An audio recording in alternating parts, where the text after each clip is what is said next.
So today we're going to be doing a little something different. We're going to be playing Fiasco by Jason Morningstar. It's a pretty quick game. It's meant for one-shots, and it's not meant for one-shots that end up turning into longer campaigns because a significant amount of characters who play this game will end the session by having their character be mauled to death by a polar bear, or having their pontoon boat set on fire, or getting stabbed to death in prison, which are all things that I'm pretty sure have happened in other previous versions of this game that I've played. Just to give you all kind of a touchstone on what kind of genre we are looking at, this is less about being a hero, and this is more about being in a Coen Brothers film. You are going to be playing the kinds of characters that exist in Fargo, or No Country for Old Men, or if you want to go with a slightly more comedic route, I think Pineapple Express is a pretty good example.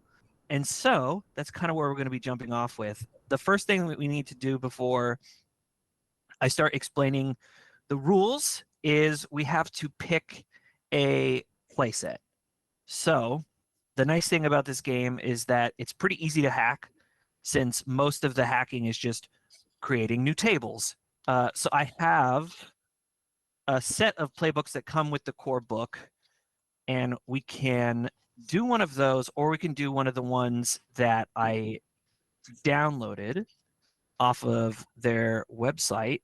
The first one in here is in a small southern town. There's also Boomtown, which is more of a western frontier kind of ghost town kind of scenario. And then we can also do Trouble in the Suburbs, which is going to be more focused on kind of like Keeping Up with the Joneses type drama. Or we can do The Ice, which is about kind of murder and betrayal at a Antarctic research station. And then the ones that I have downloaded are a haunted porno, where we'll all be playing cast and crew on a porno set that is definitely haunted, but we all need the paycheck. We have Return to Camp Death, which is supposed to be sort of Zach, what's the camp from Friday the 13th? Oh, Crystal Lake. Yeah, it's sort of the murderer who killed everyone at Camp Crystal Lake is back, and we have to go back and stop him for good. I also downloaded one that's supposed to be a dark fantasy one. From what I understand, it's like we're playing really fucked up adventures, and we'll have complications and like dark past between us that'll eventually catch up to us. I downloaded one called The Depot, which is about a bunch of strangers being stranded in a bus depot during a blizzard. And I have one called The Devil's Lettuce, which is about a bunch of stuff happening to you while you're way too high to deal with it. So if any of those sound interesting to you, just let me know. All right, yeah, I was gonna say immediately I am intrigued by the Suburbs one, the Devil's Lettuce, and obviously the dark fantasy, because I'm just a sucker. Mm-hmm. Yeah, I think I was gonna say dark fantasy and the Antarctic research station one both sound really interesting. I'm hearing a lot of dark fantasy. Is that one that we're all kind of leaning towards? It sounds like it. Yeah.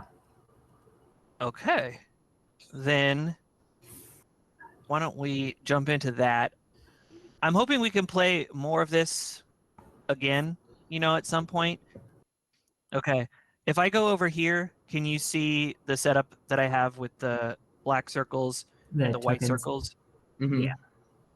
Okay, so we're gonna have to do this a little bit weird. Normally, you would just do this with a big pool of physical dice that are all a bunch of that are two different colors. We can't really do that since we're playing from two different countries, right? And multiple states. So I have it set up two ways here. So this is going to be kind of where we track what our characters are and what they're doing. over on this page, and then this dice roller page will be how we decide our character details. Okay. So the first step to building a character is we have a series of dice here, 4 for each player. We're going to start with 1 player, and then we'll just move in a circle.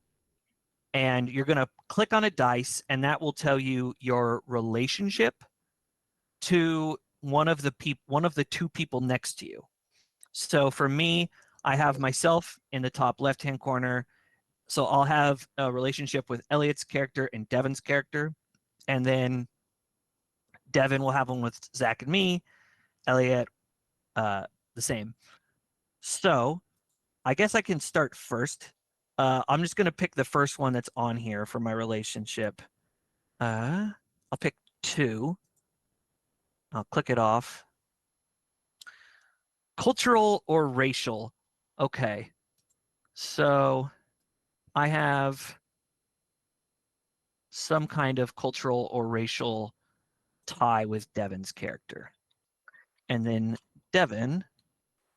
Yes. So now we're gonna just keep moving clockwise on this screen, how I have everyone, which is kind of just I guess it was meant to be alphabetical order, but I kind of did it like a book. So it's not quite alphabetical.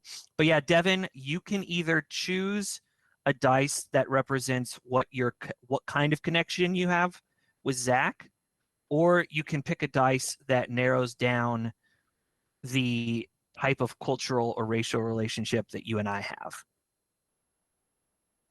So you and I are both, it says you're drawn together by your half-breed heritages. So we're Ooh. some kind of, what does that mean? Are we both like half-orcs, you think? Or like half-elves?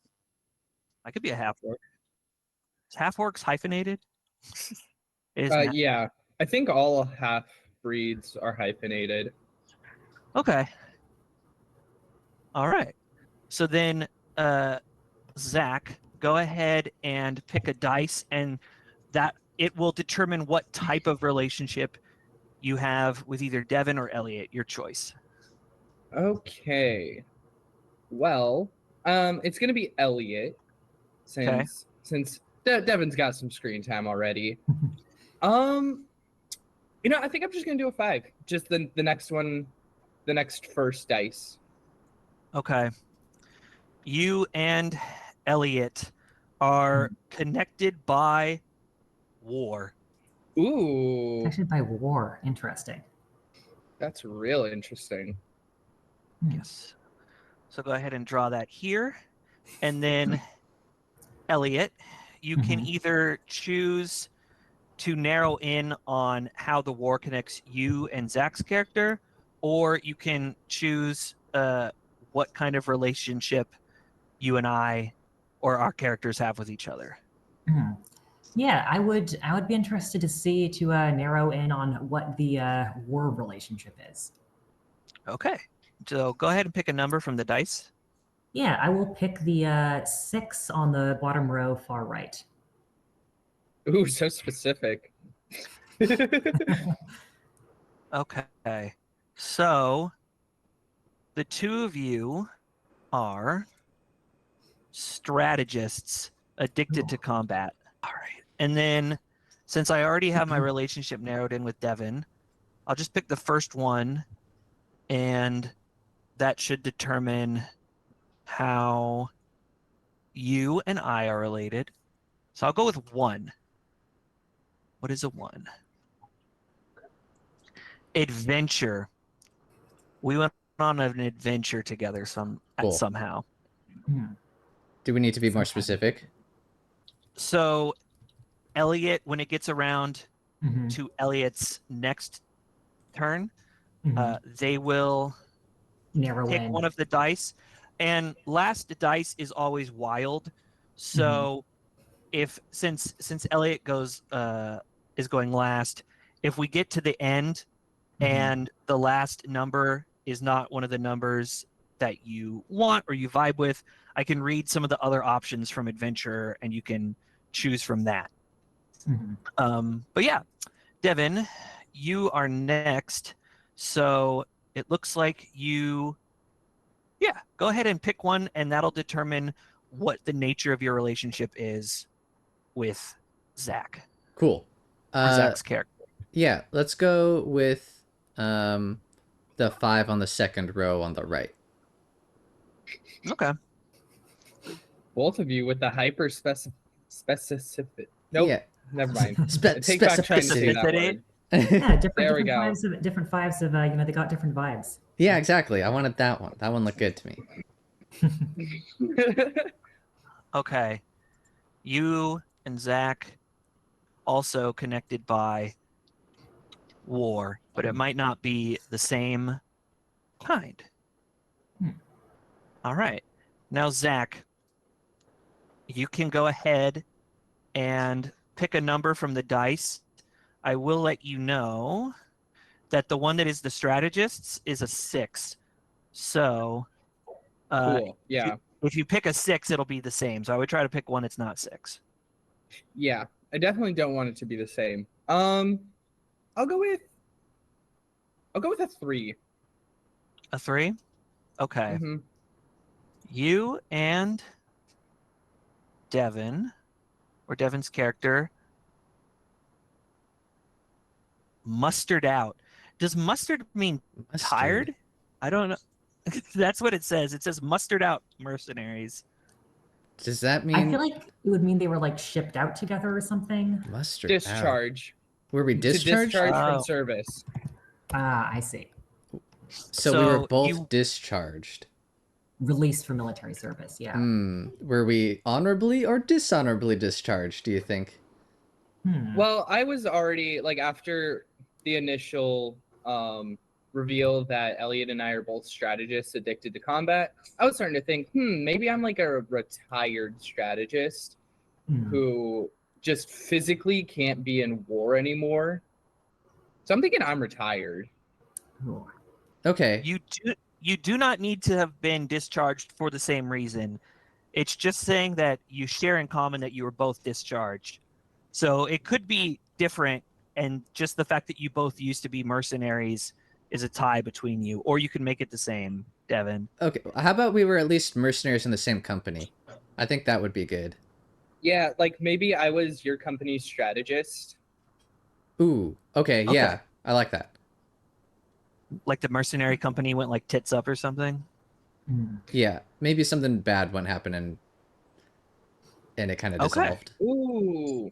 Okay, I like that better than retired, actually. We're both kind of bitter because things just went tits up and we didn't get the resolution we wanted. Yeah, and our payout wasn't as good either. Ooh, probably no payout. Or probably no payout. Exactly. Yeah. Oh. Ugh. Zach, Okay. if your like company kind of like, like kind of failed out, do you think like you and I as like strategists were like opposing were like kind of like strategists for like enemy factions or something? I feel like we were. Probably not like bitter enemies, but like rivals, Yeah, like we respected each other's work, but And yeah, and once the like stakes of actually being a part of a company were off the table, like we were both like, well, no sense in hating each other's guts anymore. Now we can refine our strategic skill with each other. Iron sharpens iron. We'll like get beers together and like talk shop. Exactly. That kind of vibe. Yeah. Okay. Well then, so Eliot, I know I said that you were gonna have the last dice, which would be wild, but we actually have another round to another 2 rounds to sharpen the relationships even further. So this one is just gonna be a straight pick of the dice to determine how we know each other from adventuring days. All right, I will take a 3 in that case. Okay. So the two of us, we are a fighter/wizard pairing who are keeping track of our kills, a la Legolas and Gimli. Hmm. Fighter/. Do you want to be a wizard or a fighter? I feel like, given that I'm a strategist, I feel maybe wizard makes a little more sense. Okay. Then I will be a half-orc fighter. It's Hmm. pretty classic. Now, the first 2 rounds kind of define what these characters' relationship is to each other. The second 2 rounds are going to be determining some additional details. Those details can either be a need, a location, or an object. So the book recommends that we try to do at least one of each. And then because there's 4 of us, we'll end up having 2 of one of those. I recommend doing double up on need, because the more conflicting needs this like group has, the more potential for drama there is. But doing double objects can create more Chekhov's guns to go off, and doing double locations gives us more places to play in, since the objects and locations are supposed to be pretty important to the plot. So I'm going to go with a need, and I will start the need with Eliot's character. I'll pick a 4. Hmm. A 4 need is we need power. We are on a thirst for power. Okay. And then Devon, go ahead and decide if you would like to do an object or a location with me or Zach. Or you can do another need, but then that'll basically lock the other 2 into Yeah. kind of having to pick one of those 2. No, I think I want to go with object. Okay. Um, With me or with Zach? no, I think with Zach. I think. I don't know. I feel like because we didn't get a payout, I think we're looking for like a big score, and I think before our company dissolved, I think we like caught wind of some like magical artifact that is being sought after, and Oh wait, Okay. don't you have to choose a dice? oh, Yeah, you would. So you're choosing a dice for this. Yeah. So when I thank you, chose thank you, thank you. Yes, 3, when I chose 3, that was power. I didn't choose power. I chose a dice. thank you. That makes so much more sense. I was like, fuck, I have to come up with something. Okay, No, no, no. give me that first 5 on the left. Okay. So you and Zach are connected by Eye of Newt. I have So Newt. Zach will likely be the one to fill this in, or if he chooses to use his turn to choose his relationship with like Eliot's character, you might end up narrowing it down. But Eye of Newt is basically a series of strange kind of spell components that the 2 of you have and are holding on to, right? If we were playing in the setting that was like small town in the South, this might be like where there'd be drugs or something like that, like a dime bag of cocaine, or like a pound of weed that you found in a duffel bag somewhere. But because it's all fantasy, this is all weird kind of gobbledygook. So I'll go ahead and So- I'll so- mark that down. So Zach and I have this. This is like what we share.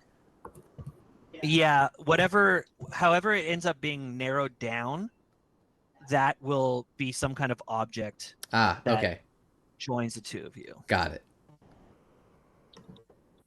So Zach, you can either determine what kind of Eye of Newt you have shared with Devon right now, or you can choose a location with Eliot, or double up on something else with Eliot. Oh, I think I want to know more about this Eye of Newt. Okay, go ahead and pick a dice. Yeah, give me a 6. A 6. Okay. So 6 on Eye of Newt is an unblemished scale from the last remaining red dragon. Oh. So that is something that the two of you have, and it bonds you. Unblemished scale of a red dragon. Ooh, From so the last remaining red dragon. so what you were saying kind of works. It could be why this bonds us is we're looking for a very specific buyer for this literally priceless artifact. Okay, that's perfect. I love that setup. Perfect. So then, Eliot, you can either determine what kind of power you and I are looking for, or you can choose a location or a second of either like the need or object that bonds you and Zach's character. Yeah, I will. I will choose a location with Zach's character, and I will go with a 5. Nice. Okay. nice. So, the location that bonds the two of you is the Forgotten Path. Ooh. Path. So let me just add that real quick. Okay. So I'm going to go ahead and lock in a second need with Devon's character. Ooh. And then, oh shoot, let me just double check that. I'm going to say, before I look at anything, I'm going to say 4, but if that ends up being the same one as before, I'm going to the same need as I have with Eliot. So I'm not marking it yet. Nah, just double power. Your character Yeah, just you're, really you're needs very power. power hungry. You do not care how you get this Got power. multiple schemes Yeah. going on with people to gain power. Okay, 4 is power, so I'm gonna do 3, Okay. which will bond Devon and I on a quest for vengeance. Ooh. Ooh. Ooh. Okay. You're trying to gain power in order to get vengeance. Probably. All right, Devon, you can choose what kind of vengeance the two half-orcs need, or nope, Nope. that's all. it, because That's all I can Zach do. already. Yeah. So which one would you like to choose to determine that? Which dice? Oh man. Give me that 6. Perfect. What kind of quest for vengeance are we on? Wrath, suffering, and all other dark, maddening ambitions. So we're just bad people, it seems like. Yeah. Okay. Wow. Interesting. Unless we want to flavor it as if someone has dealt wrath and suffering to us. What would you prefer? Just be awful. Yeah. Should we just be bad? Maybe we're just. I love being a horrible person. Yeah, I think we should just be bad people. Yeah, let's go kick some puppies. Yeah. Be bad. Okay. So Zach, I would like you to pick a number that will determine the nature of the long wandering path that you share with Eliot's character. Yes. I guess 4. 4. Okay.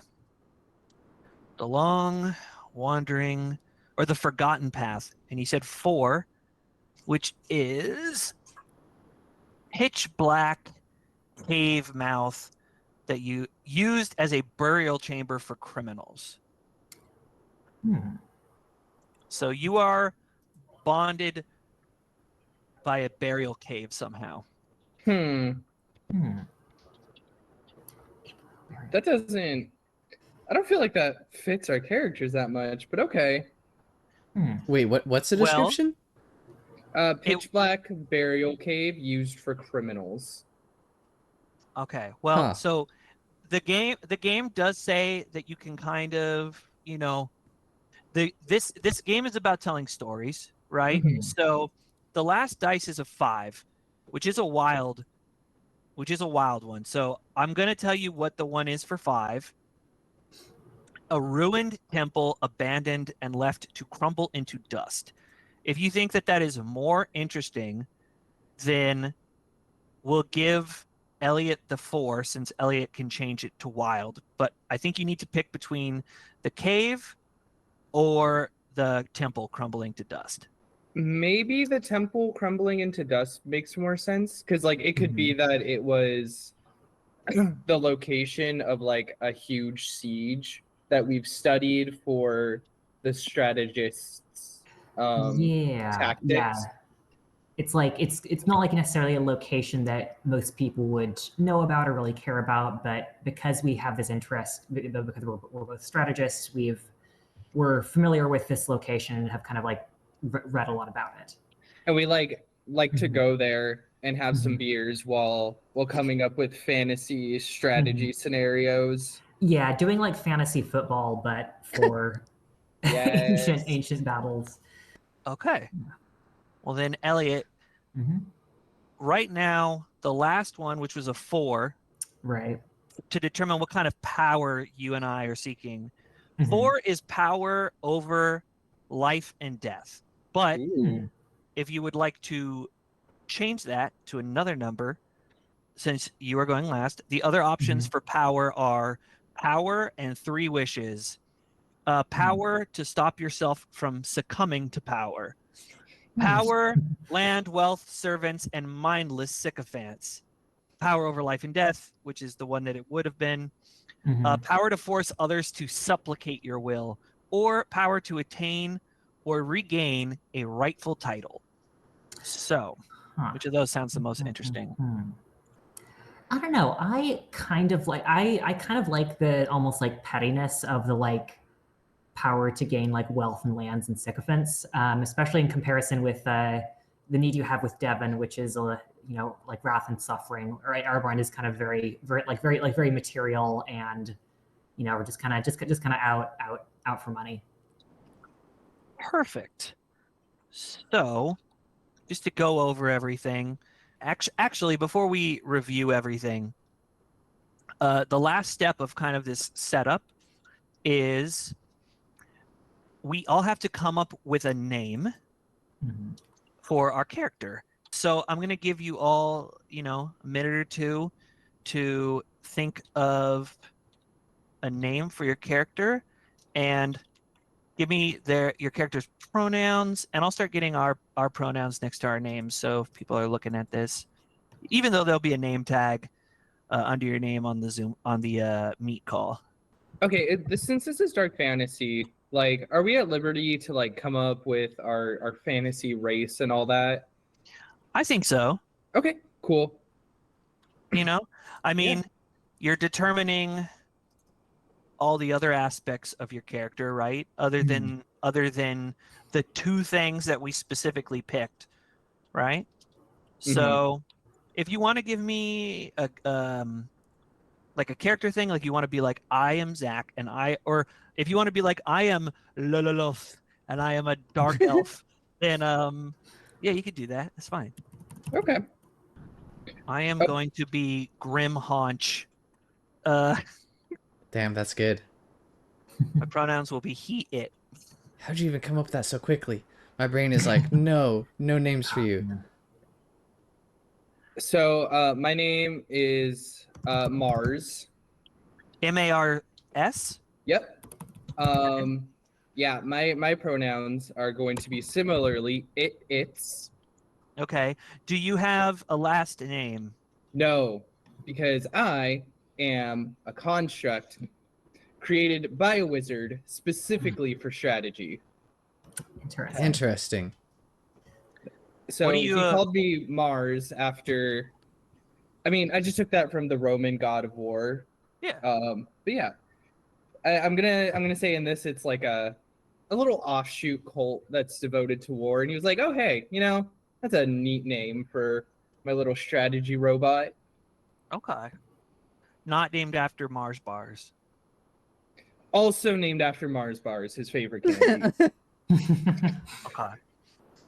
Oh, I'm gonna be Bonemeal.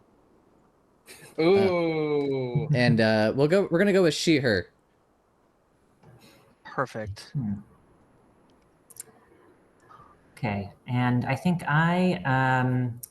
my character is going to be named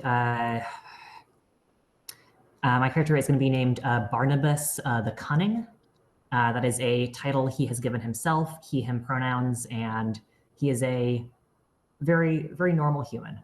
That's fantastic. I really like that. Okay. Keeps trying to get people to call him Barnabus the Cunning. It's not really catching on. Gotcha. Did I spell everyone's fantasy names right in this? Mine's good. Perfect. So, my name is Jacob. I will be playing Grimhaunch. I am a half orc, as is my good friend Bonemeal. And the two of us, well, we need vengeance, wrath, and suffering for someone. We'll figure out who. And then Devon, reintroduce your character and your bond with Zach. Cool. I will be playing Bonemeal, a half orc who was part of the same mercenary company as Mars. Before the company dissolved, we acquired what we've been calling the Eye of Newt, which is an unblemished scale from the last remaining red dragon, which we're hoping leads us to riches. Perfect. Zachary. I will be playing Mars, a construct designed specifically for strategy. After my mercenary company disgraced, went tits up, and I received no payout, I started hanging out with my old rival, Barnabus. I used to call him the incontinent. What his ass, damn. Well, yeah, we used to be rivals. I definitely made fun of your chosen name. Definitely. Okay. So Barnabas the incompetent. Please introduce yourself. I am Barnabas the Cunning. Please, I can't believe it's taking people this. I can't believe that. The amount of disrespect. Anyway, I have a kind of a little bit of a friendly rivalry with Grimhaunch. He was a fighter. We were kind of keeping track, counting our kills whenever we work together in battle, and we are working to gain power, to gain land, wealth, and sycophants.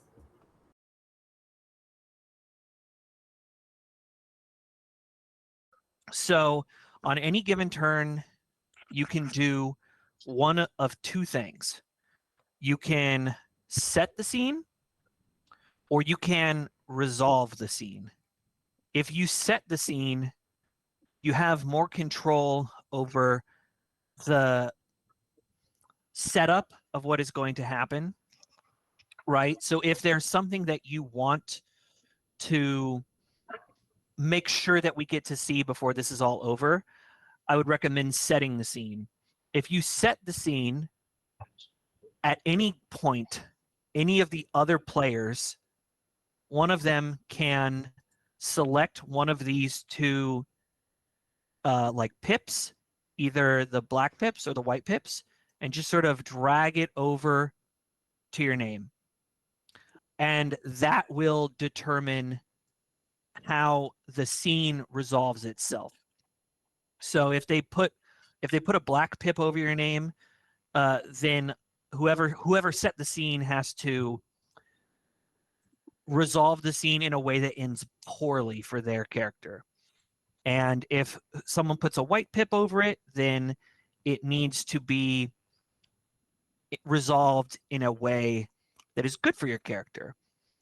For the first 2 rounds, you will be, after you get a pip, instead of keeping it, you will be gifting it to another player. So if something bad happens to me, I can take that pip and give it to somebody else, right? During the second act, which will be the final 2 rounds, because we're going to play 4 rounds, during those final 2 rounds, any pips that are given to you through resolution, you will keep. Does that make sense? Yes. If you do not want to set the scene because you want to resolve your scene, you can put it out to everyone else, and you can allow them to set the scene up for you, which could be very good or very bad if they don't want your character to have a happy time. If that happens, you will pick the pip and choose how the scene resolves, either well or poorly, and then you have to act that out, role play that out. And similarly, regardless of what pip you pick, for the first 2 rounds, after you take it, you will gift it to someone else, and in the final 2 rounds, you will keep it. And the only other thing that I needed to say is that, yes, at the end of the entire game, once we have done all 4 rounds, you will take your pile of dice, your black dice, or the black pips representing like black dice and the white pips representing white dice. You can use any 2 colors that you want as long as they're distinguished from one another. When we play at home, I have a lot of red and blue dice, so I just use red and blue. But you will roll both pools of dice that you have separately, and you will subtract the smaller number from the bigger number, and that will kind of determine what outcome your character has at the end of all of this, right? The higher kind of numbers you have, the better. So basically you can kind of set people up to have different outcomes at the end of this during the first 2 rounds by kind of placing these dice on other people that you want to like see in certain ways, or in like better or worse situations at the end of everything. Okay, does that make sense? Does anyone have any questions? I think that makes sense. Okay, so I'll start.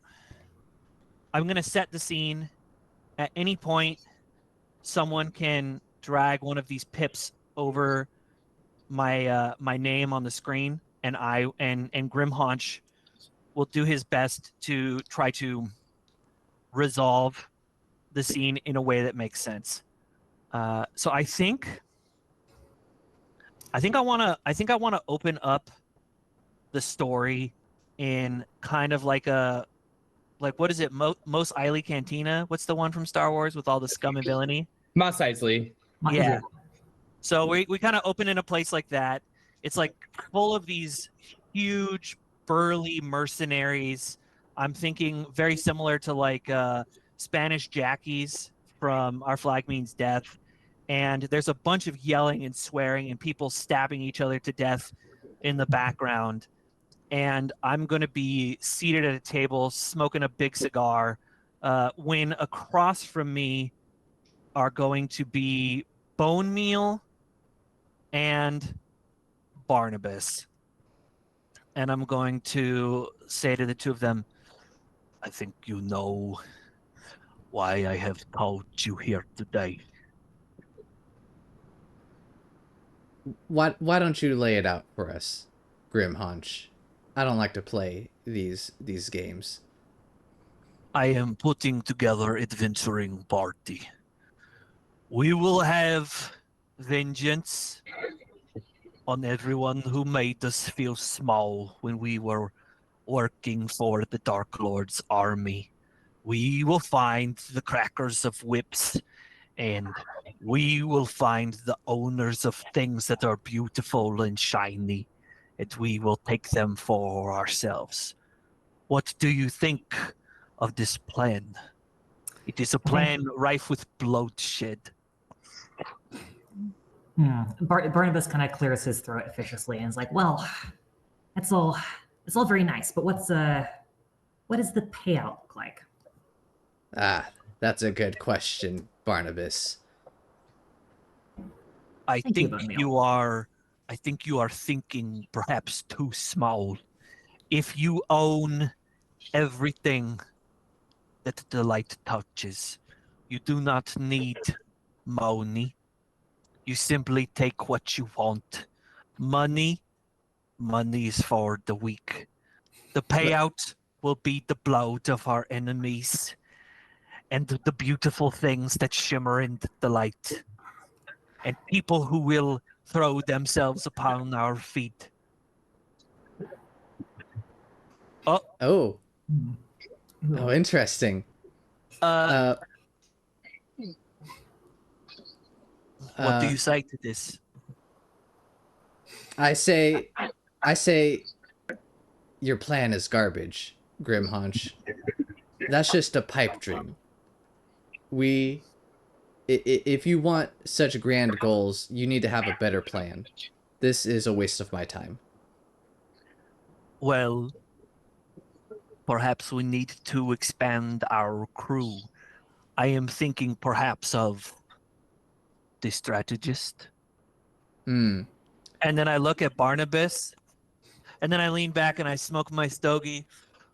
I am looking for the little creature, the one they call Mars. That guy, he hasn't been working for a while. It's kind of a and I think Barnabas kind of catches Bonemeal's eye, remembers that she and Mars are working together, and kind of catches himself before he says something kind of rude about their old mercenary crew. Well, I'm sure his schedule will be open at least. Or sorry, I'm sure its schedule will be open at least.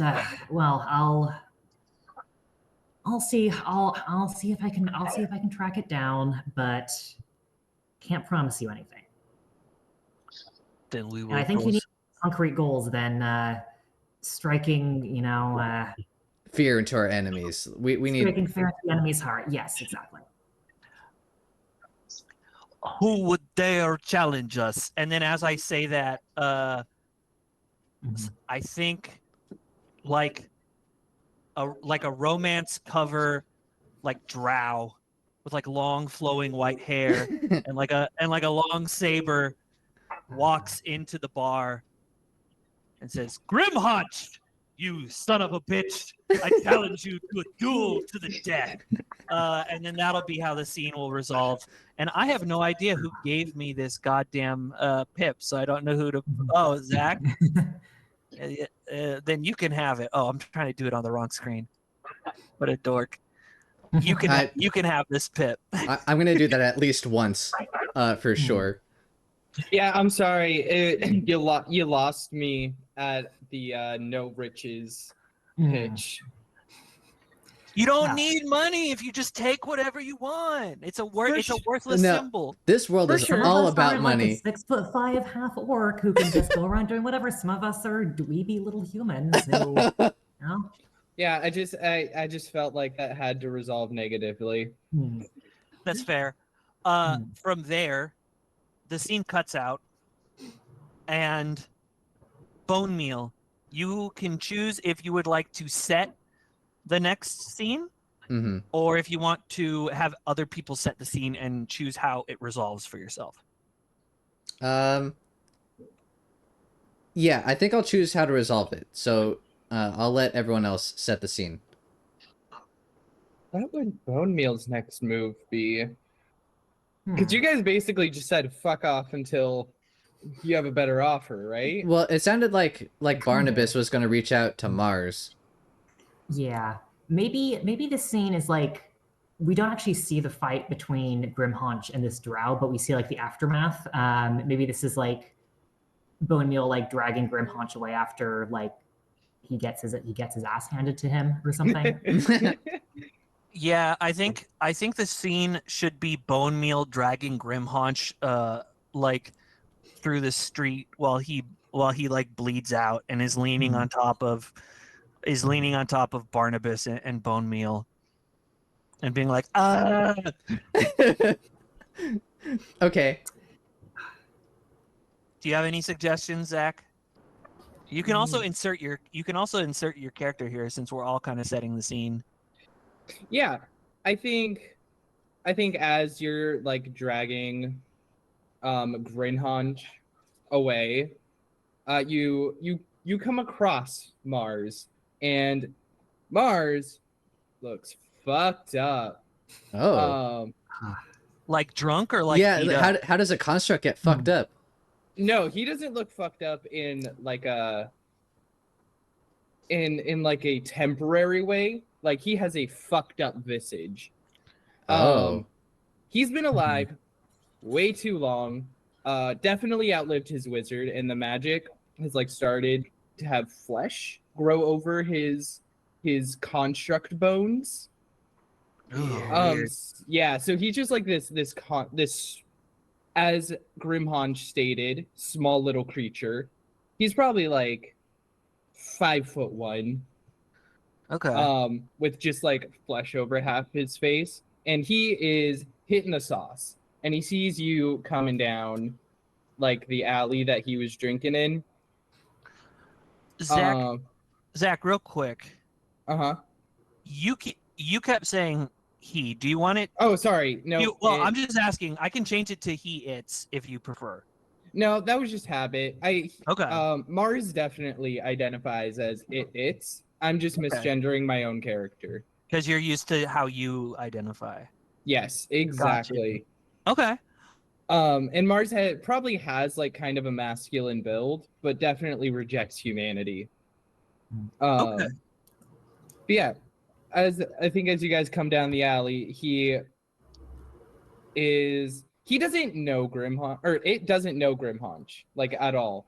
So it's just like, I hope you're keeping our eyes safe there, dragging a drunk around. Ugh. Fully just assuming that this fucked up Grimhaunch is shit-faced. Yeah. Okay. Yeah. So lead the scene from there. Okay. Bonemeal. Well, speak of the devil. And We it shall appear. well, we so it seems we this was just the construct we wanted to talk to. This And why would you be looking for old Mars there? well, We need a strategist yeah, to this I think- defeat our enemies. I'm gonna like I'm gonna like jostle Grimhaunch around to kind of like hurt them so that they kind of like shut up a little bit. And I'm gonna be like, this fool wants power and money. Well, he said not money, which was very concerning to me. Me too. And but he seems to think that with a strategist, his dreams could be made true. And honestly, we're not doing so great ourselves. So maybe we do need to start thinking bigger. And who else has joined this party? Grimhaunch here invited Barnabus. I think you're familiar. Then it seems to me that you already have a strategist. One who gave me headaches for years. Barnabas kind of does this very corny like finger guns and is like, you know it, buddy. And I think this moment like Grimhaunch like kind of coughs up some blood onto him, and Barnabas has to like wipe it off his face. I think. Look, you know. Sorry, go on. Oh no! Do I just? Oh, I did it. Do I just grab? You can pull a pip over whenever you're ready to resolve the scene for yourself. Okay, I'm gonna let it go for just a little bit longer, but I think I know what I want to do. Okay. Okay, yeah. I think in that case, Barnabas is gonna say, "Hey, you know, buddy, kind of like looking Mars up and down. You know, I have always had a great deal of respect for you, and you know, aren't we always saying that two minds are better than one? And I think, you know, Barnabas is kind of is gonna like look at Grimhaunch. I think, you know, whatever plan my good buddy Grimhaunch here has, I think I don't think another strategist is gonna hurt. And buddy, I think you're clearly not doing too well. Kind of starts whispering. I think this could be a good chance for you to, you know, get back on your feet. Yeah, I We think. should get this thing to a healer. Not for me, of course, but for the little thing. We must get it to a healer. I just need a salt bath. There hasn't been a point in a while.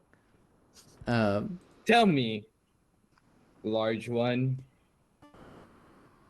how do you plan on feeding us with no payout? We take the food. We Hmm, take whatever we want.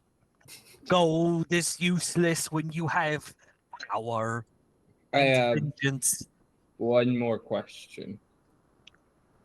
Will there be battle? I will slay my enemies and see them smote upon the battle side. And I will find the drow that stabbed me in the stomach. And I will. Yeah. And I start coughing up blood. Yeah, Bonemeal will interject, and she's gonna be like, I think Mars. I think this is our best chance. We've been floundering, and I think we need to consider some new options. Well,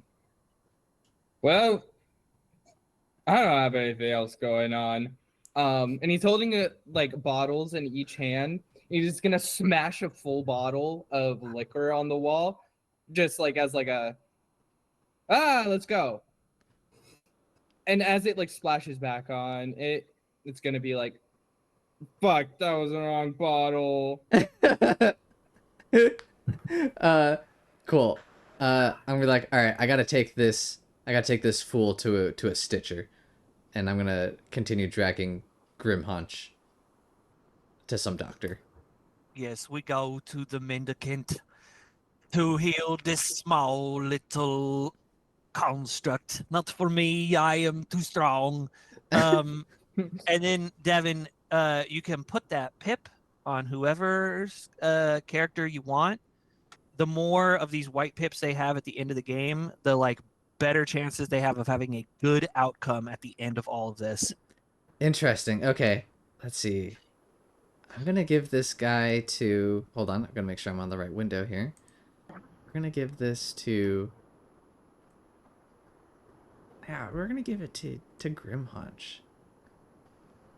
Oh, sick. Okay. Now, Mars.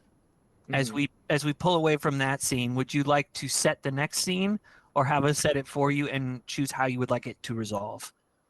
So since I have the dark pip, I have to resolve it negatively, right?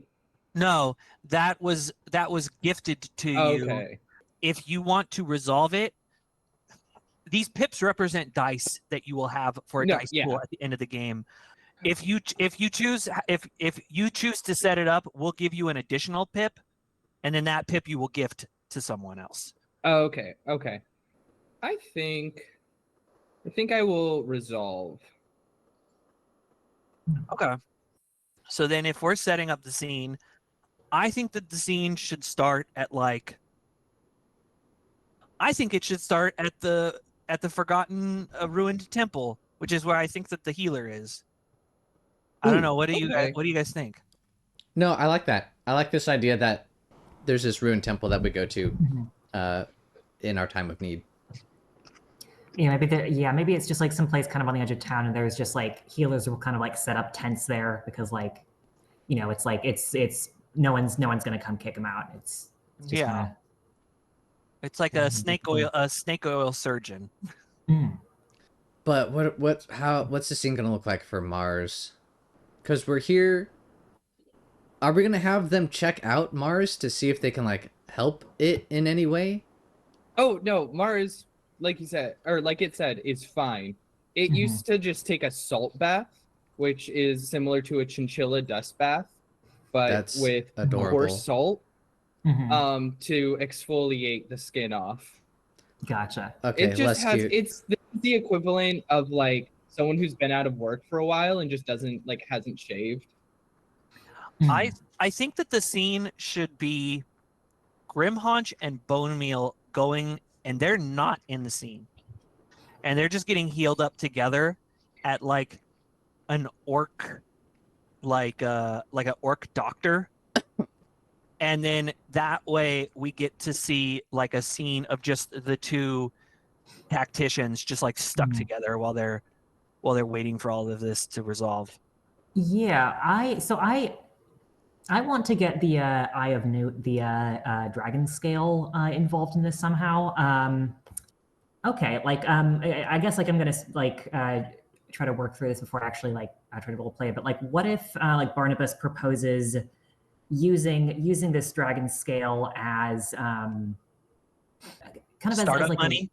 as like that wasn't what I was going for, but startup Oh. money is good actually. I was gonna say like as like a lure or as like a lure or something, like we pretend we're gonna Oh, like use it as like something to trade with whoever Grimhaunch's enemies are, and use that to kind of like infiltrate whatever like whatever like group or fortress they have. But I do also like the idea of using it as startup money.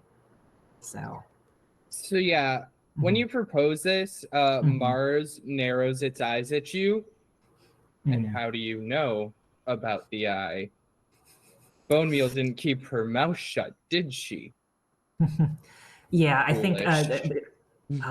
Barnabas looks nervous for a second, and there's like a little flashback scene to one time that Mars and Barnabas were like drinking out here together, and like Barnabas just like I don't know, like Mars left to like I guess like constructs probably don't have to like piss or anything, but Mars left temporarily, and Barnabas started just like picking through Mars's belongings just because he's nosy and is like, yeah, I don't be too hard on her. You know, I can be, you know me, I can be really convincing when you know under the right circumstances. But yeah, I think this this scale that we have is kind of the best hope that we have of getting something off the ground. Well, I'll tell you this, Barnabas. If I were to find the right buyer for this scale, well, I wouldn't have agreed to this at all. Because neither of us, me, Bonemeal, or I, would ever need to work again.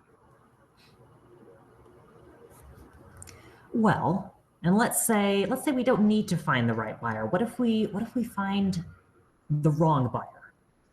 You get what I'm saying? We don't actually sell it to anyone. We pretend we're gonna sell it and then take the money and run. You get me? Oh, well, now that's just smart thinking, isn't it? They don't call me Barnabus the Cunning for nothing. Yeah, there was a reason you were a thorn in my side for so long. Okay. Yeah, I guess that gives us a place to start. Yeah. Any names? Any names spring to mind? Any names? Ah, yes. There is shit. I don't actually have a name, but I think Mars thought of something. Give me a strong male name. Victor. Victor. Alexander. Ooh, no, that's better. Victor There Alexander. is Alexander. Alexander. Our old captain, Bonemeals, and I. He just took the money and ran. I know where he lives nowadays, and he has a mighty security force. So I know he didn't waste the money. If anyone deserves pillaging, it's going to be him. You know, he took the money and ran. Now you and Bonemeal take the money and run, yeah? Yeah. All right, yeah, and I think the scene probably resolves there. Like, does it resolve well or poorly? I think that's well, given how the scene was set. Okay, then take the white pip and then put it on another character or next to another character's name. Right. Next to another character. Who do I want things to go well for? And then, while Zach's doing that, Barnabas, would you like to set the next scene or would you like to resolve the next scene? Yeah, I think I think I'm gonna set the next scene. I think the next scene is after Grimhaunch has kind of been bandaged up against his protests. I think maybe the next scene is like the four of us like getting together and starting to plan for, I guess, trying to scam Alexander the Mighty with this dragon skill. Okay. What scene are we at? Oh yeah, Because you said you wanted to set up, right? Not resolve. yeah. Like physically, where are we? I think we might actually still be like at or like right outside whatever this like healer's tent is. Grimhaunch is kind of still like, you know, like maybe like it has to like wait for like some of its like, maybe like Grimhaunch has to like wait for some of his bones to set or something. So we're all kind of like hunched around Grimhaunch's like cot, planning out this mission. Okay. Sick. Yeah, I think Grimhaunch is just like spread out on this like stretcher, and like there's like a big patch of like different colored skin on on his stomach that's like sutured on with like these big staples. And I'm just gonna be drinking some grog. It's good for healing. Medicinal. So we left these two strategists to discuss the plan. You are thinking types. What have you decided? What plan have you made that will bring us sycophants? Well, we came up with a target. And Bonemeal, I think you'll like this one. It's going to be Alexander. I immediately spit to the side. Ugh. He deserves... Oh, do you spit as well? I spit as well. I do not know Alexander, but I will cut his intestines out, and we will string him from the gallows. This is the plan. We will find him and kill him with brute force. We are not going to find him. Oh. We are going to entrap him at the Forgotten Path. You want to bring him here to the temple and trap him here. This is neutral ground, usually. It's typically a good spot for what he will think are illicit barters. And what will we be bartering? Mars. Okay, Bonemeal. I need you to take a deep breath. She does not. We're gonna be Bonemeal. I need you to take a deep breath. She like snorts out like a bull. You see like the little. Uh-huh. We are going to be bartering the scale. I spit again. No, we're not. Listen. Not for real. Listen. He knows we have it. We found it when we were part of his company. He just couldn't get it from us. It's not like we're giving him information he didn't already have. But, more importantly, as Grimhaunch so eloquently put, we are going to cut him apart and string him up. I like the sound of that last part. But how... It is simply to lure him. Bonemeal, Mars, small creature. I ache in the place where I have been stabbed, my deepest wound. Will you please go and fetch me more grog? My tankard runs empty, and I hand the tankard over to them. I growl a little bit. Oh, do you want to take it? No, I think I already have some like on my person, and I just like pull it out and give it to you.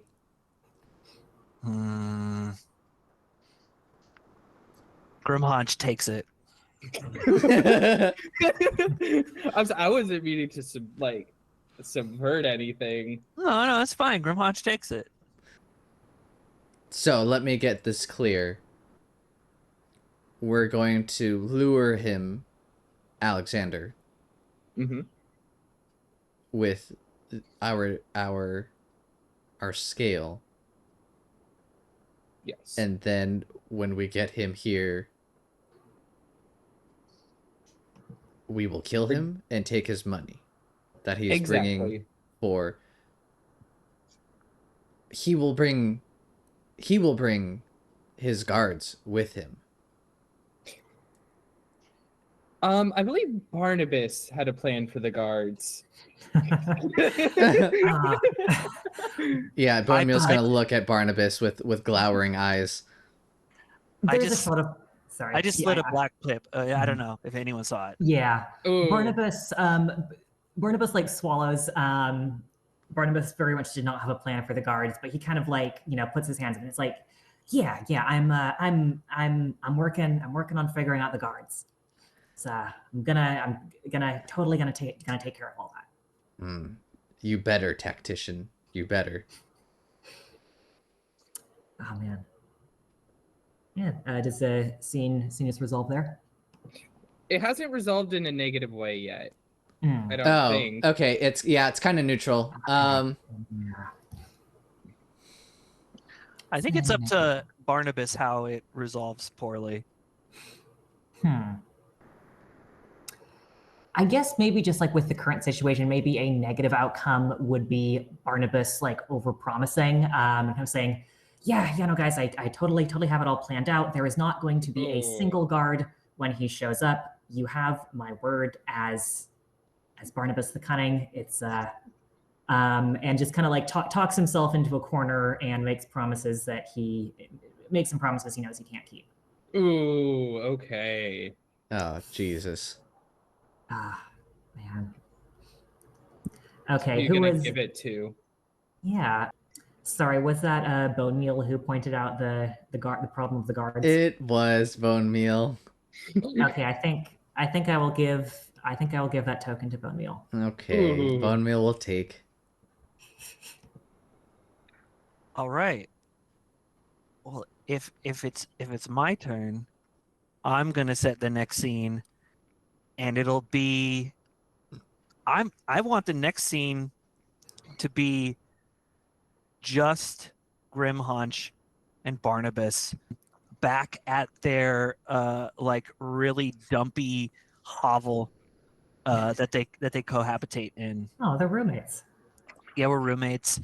Hovel mates? Hmm. I don't know. I don't know if it's an Hut mates. If you just live together in medieval times, is it being a roommate or are you just surviving? At what point does it become a common law marriage? Yeah. So y'all can decide how it resolves, but I want to start off the scene by saying it's like much later and Grimhaunch is several drinks in and is going to appear looming over Barnabas's cot and say, Barnabas, it is past the witching hour. No one is awake. Wake up, for I must tell you something devious that I have done. Great. I think when Grimhaunch appears, Barnabas is like doing the thing that you do I did a lot as a kid, where like he has like the covers over his head and is like scribbling notes by like I don't know, he's a wizard, some kind of magic light, like trying to figure out like how am I going to deal with these guards. But then like rips the blankets off when he hears Grimhaunch. What did you do this time, Grimhaunch? Here is what I have done. I have played a trick on Mars, this small thing. What Machinations I have developed for Bonemeal. My cousin and the fellow half-orc thinks that we are bound by vengeance for the same person, which is Alexander the Mighty. But really, you and I are besties, and I have decided we are besties. that your rivalry with Mars cannot go unfinished. I have created the perfect situation for us to gain Mars' trust so that we can take the thing and destroy it under our boots.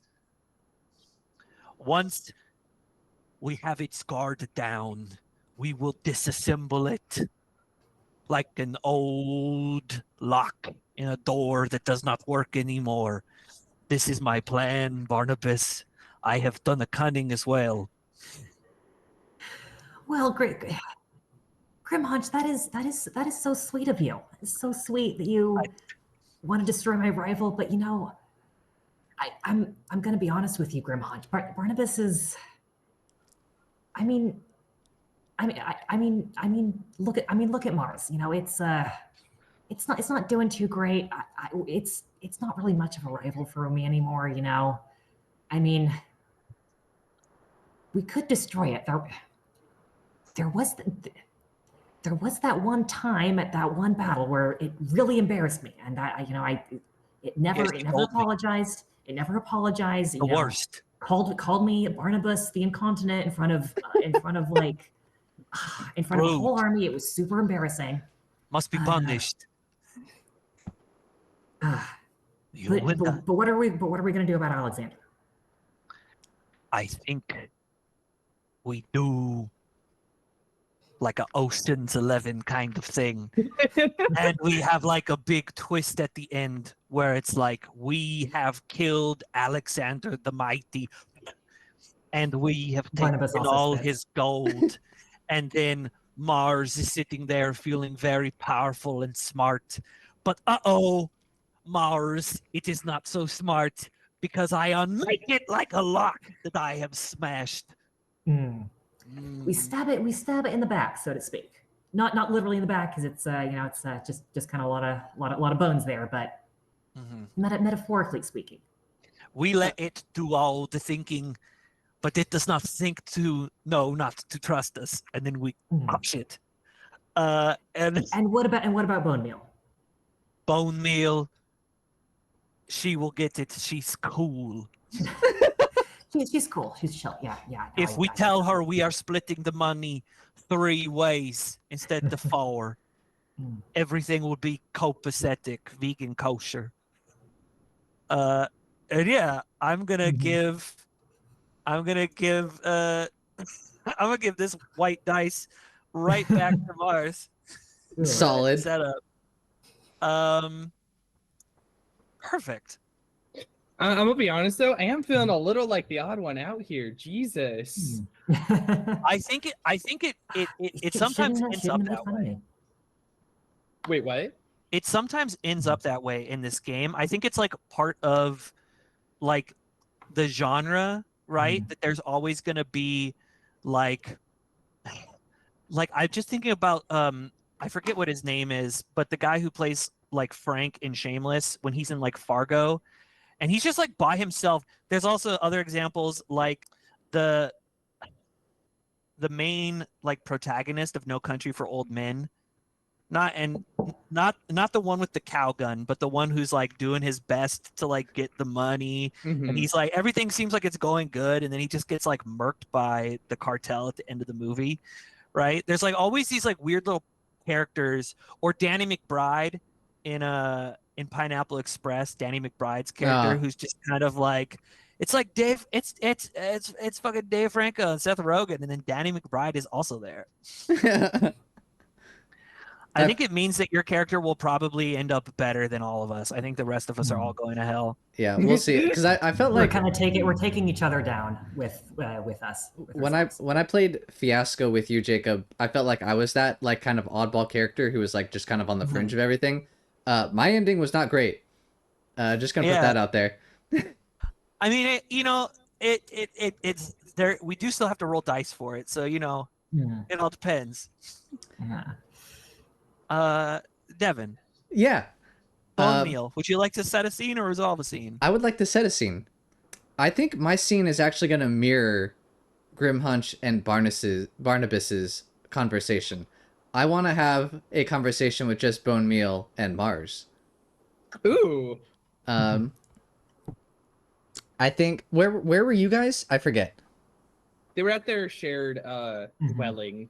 Oh, they have a Yeah. shared dwelling. Our hovel. Yeah. I don't think we have a shared dwelling, Mars. Where do you normally like live, quote unquote live? Mars definitely just has like a hut in the forest. Oh, interesting. Okay. Yeah, that's fine. As long as it's private.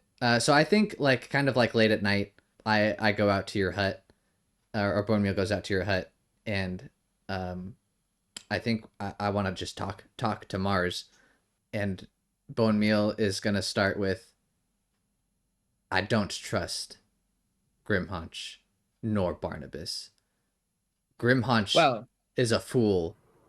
Uh, he may be a half orc like me, but he is certainly does not share the same wits that I have.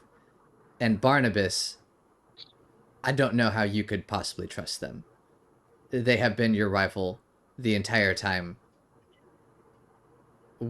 we were part of the mercenary. We don't have a name for the mercenary company. yeah, we should probably come up with a name real Yeah, quick. yeah, just real quick. Alexander's boys. Alexander's boys. The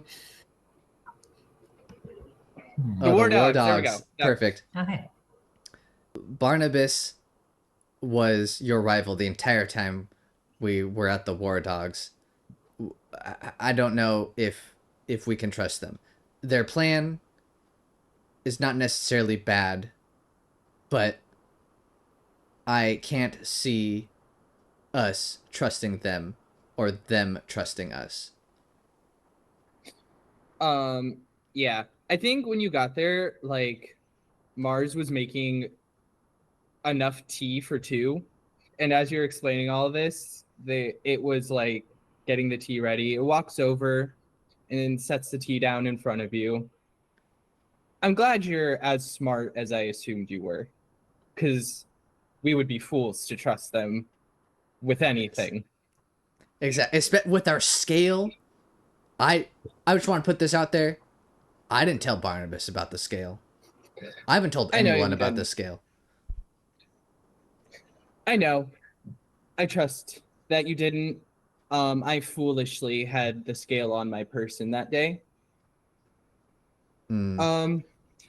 And I'm glad that some years ago I had a replica made, because they will never find the scale. Not the real one. I see. Bonemeal's gonna kind of like lower her eyes at you though and be like, "Will I know if something were to ever happen to you?" If something were to happen to me, come back here and tear up my floors. You'll find your answer. Bonemeal nods. Fair. Um, we should go along with the plan for now. Why do you think I left the guards up to Barnabas? Give him the hard job. Yeah, it's the part I came up with is more hands off. So when everything goes down, I can be a mile away. We can Mars. This is why I like you, buddy. I like Barnabas.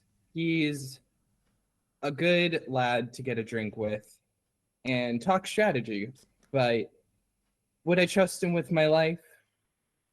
Not for all the coin in the world. I feel almost the exact same way about Grimhaunch, Mars. But also the opportunity to stab Alexander spit in his gut is too tempting. This plan I do like up to a certain point. Yeah, I thought maybe we could deal with some old vengeances while we were at it. And if they don't stab us in the back, then we come out. We it's a win-win scenario. Exactly. Hey, real quick, Yeah. whose turn is it? Is it Devon's or is Bonemeal. that?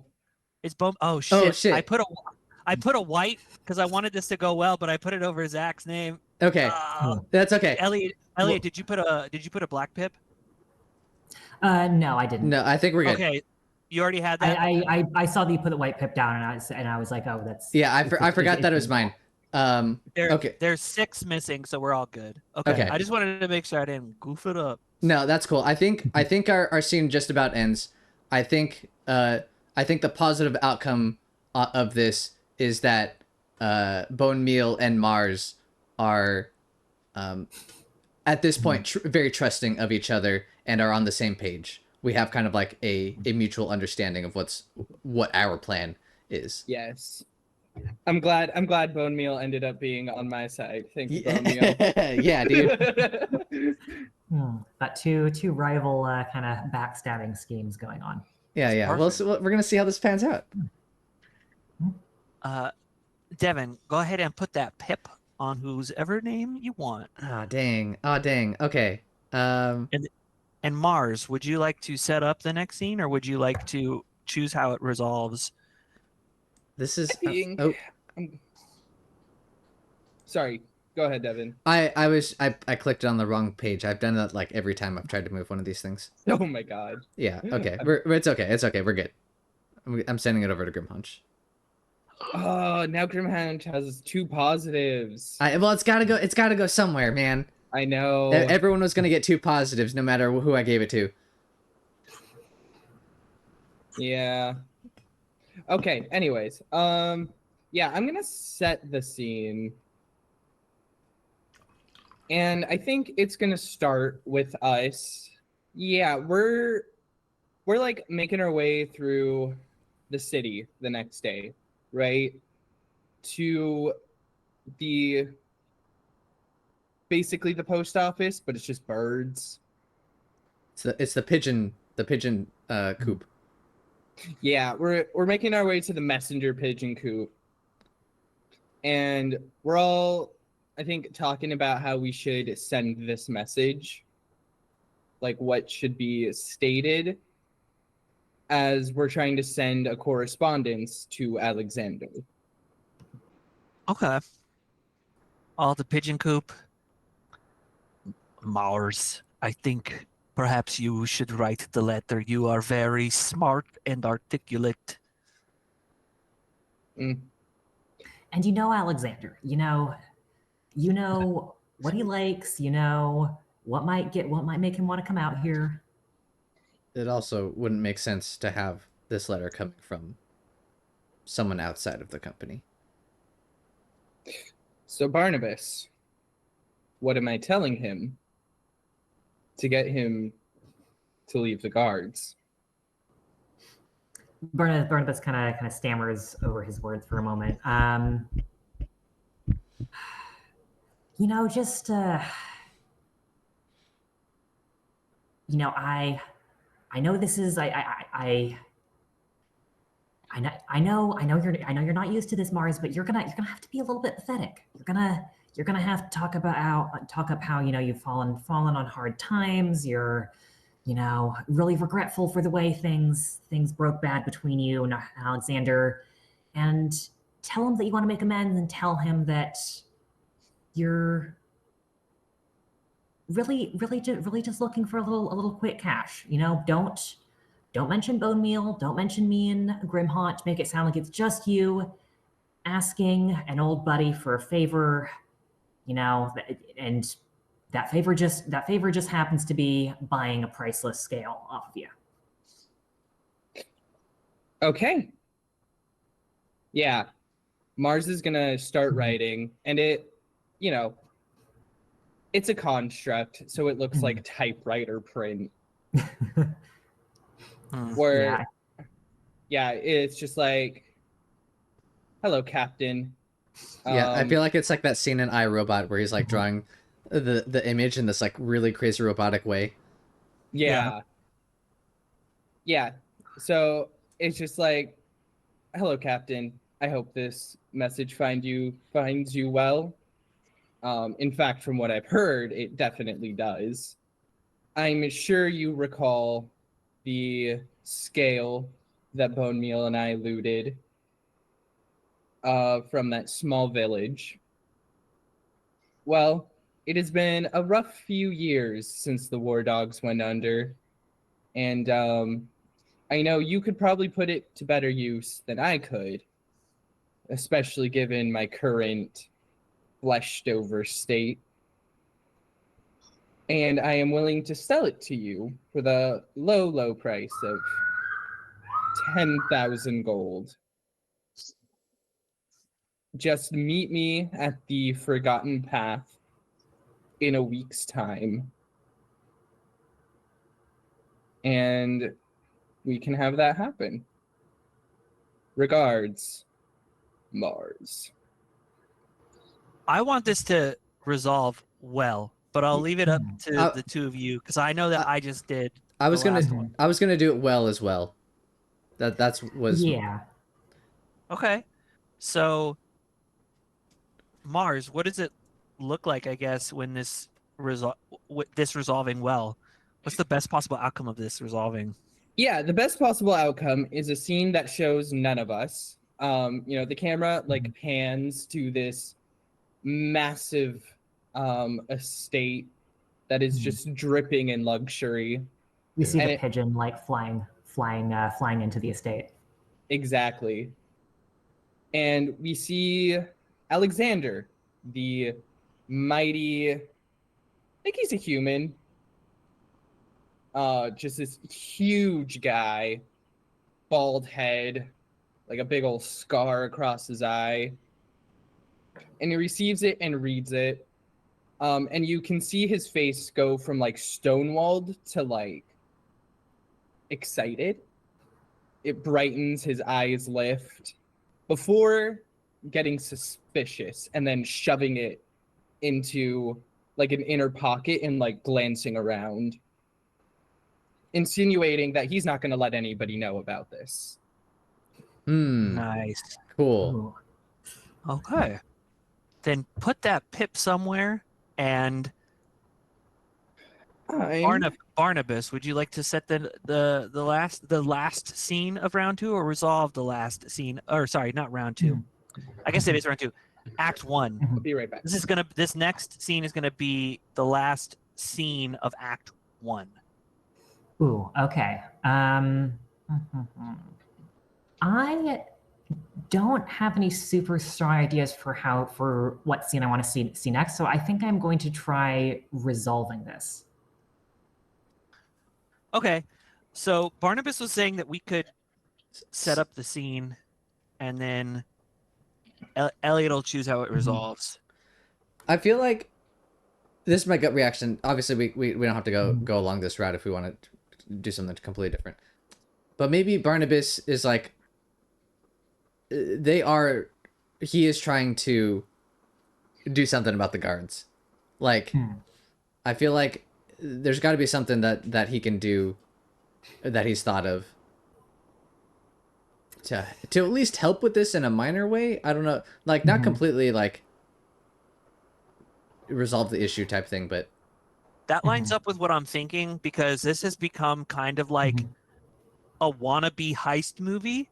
And so I think that I feel like we have to start the heist in Act 2, right? Yeah. At the start of Act 2. yeah. So I feel Right. like this should be the like gear up montage, like the montage where we're putting all of the like last scenes into place. So maybe Grimhaunch Right. is like, I don't think Grimhaunch should be in this because I think Grimhaunch really wants to stab Alexander the Mighty.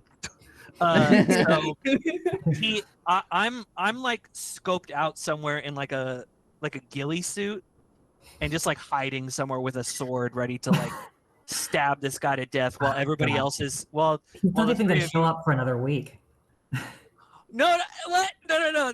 I mean, the time is not linear in this. It's Okay. yeah. Okay. I'm not waiting for a week. That's crazy. I would miss my best friend Barnabas. Aw. Then maybe I don't know. Should it be? Mhm. Would it be better to have like Bonemeal and Barnabas talking, or Barnabus and Mars like strategizing? Yeah, I mean, I think the plan for this is that it sounds like Mars is going to be the person who is kind of going to do the talking with Alexander immediately. So I think this might be mostly Barnabas and Bonemeal, though I think Mars, Mars could be here as well. Okay, yeah.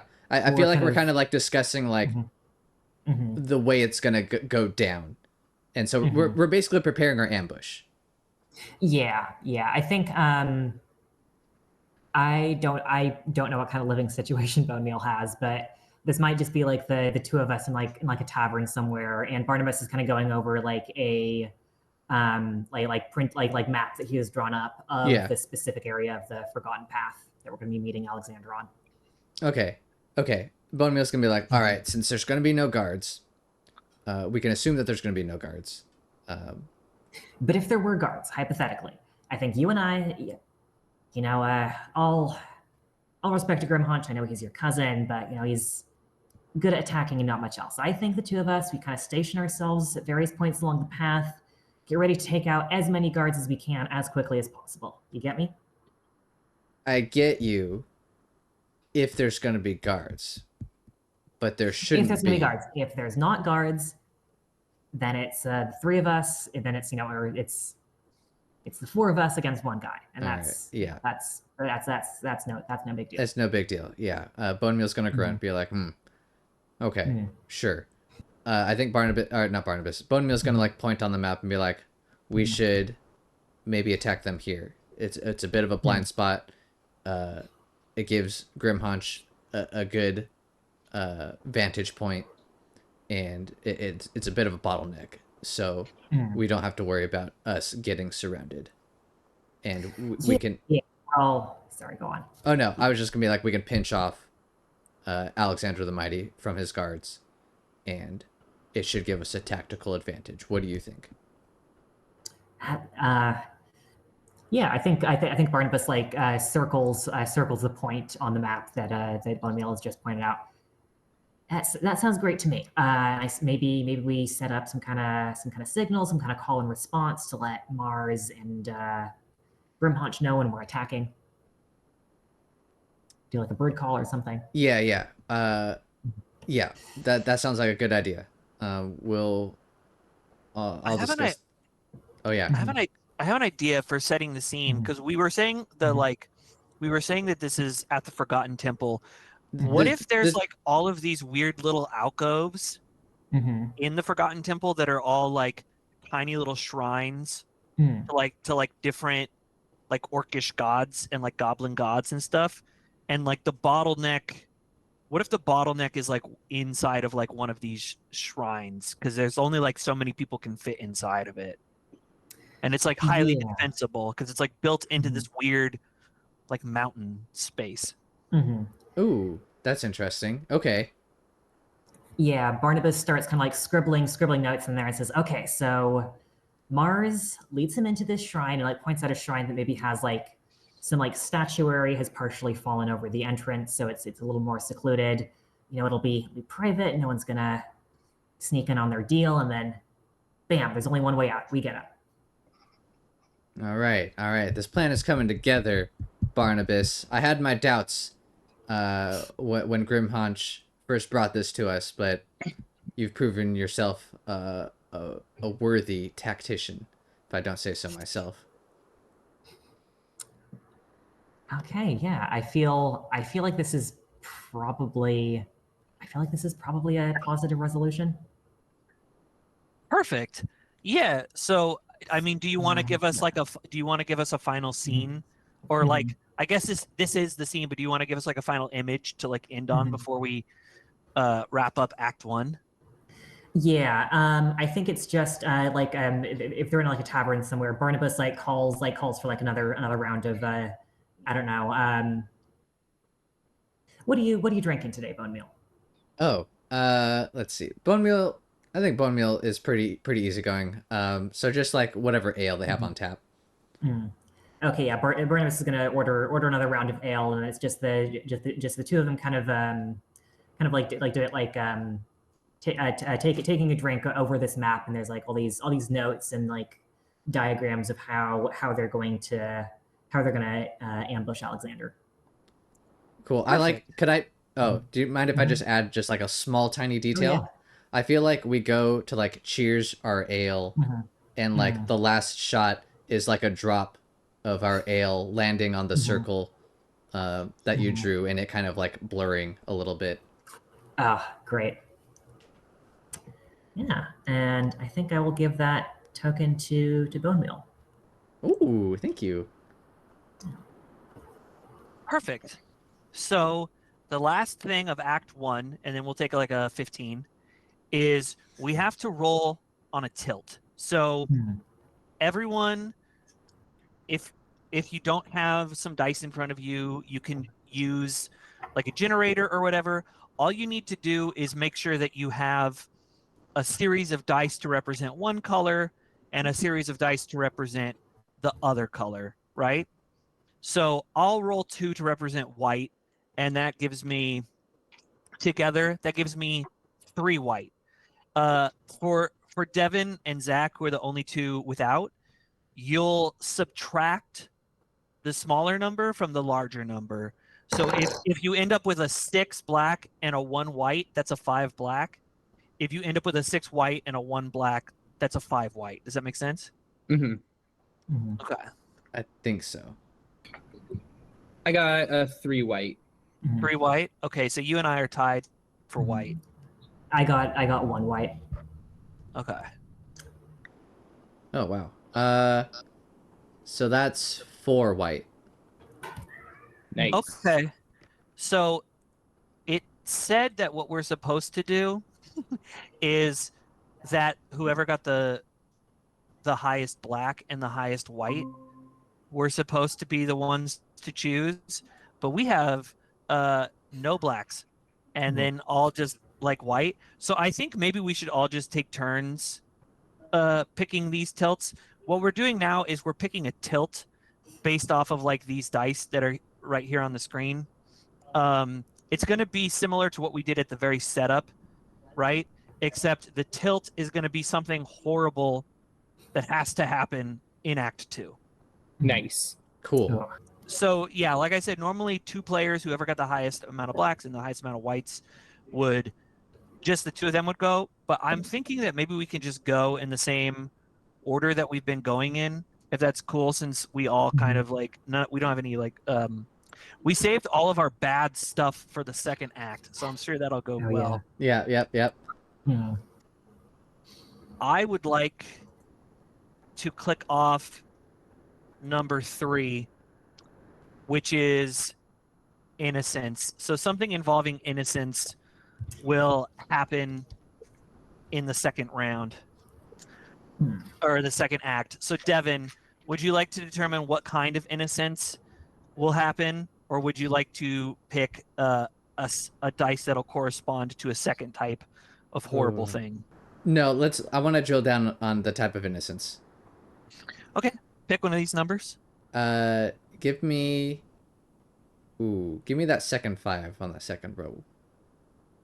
Okay, so at some point in the second act, one of us needs to act on this. And the thing we need to act on is love rears its ugly head.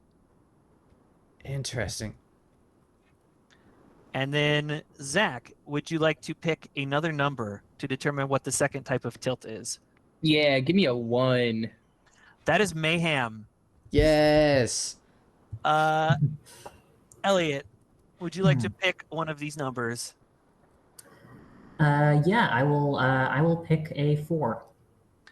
Okay, so at some point in the second act, someone needs to act out magnificent self-destruction.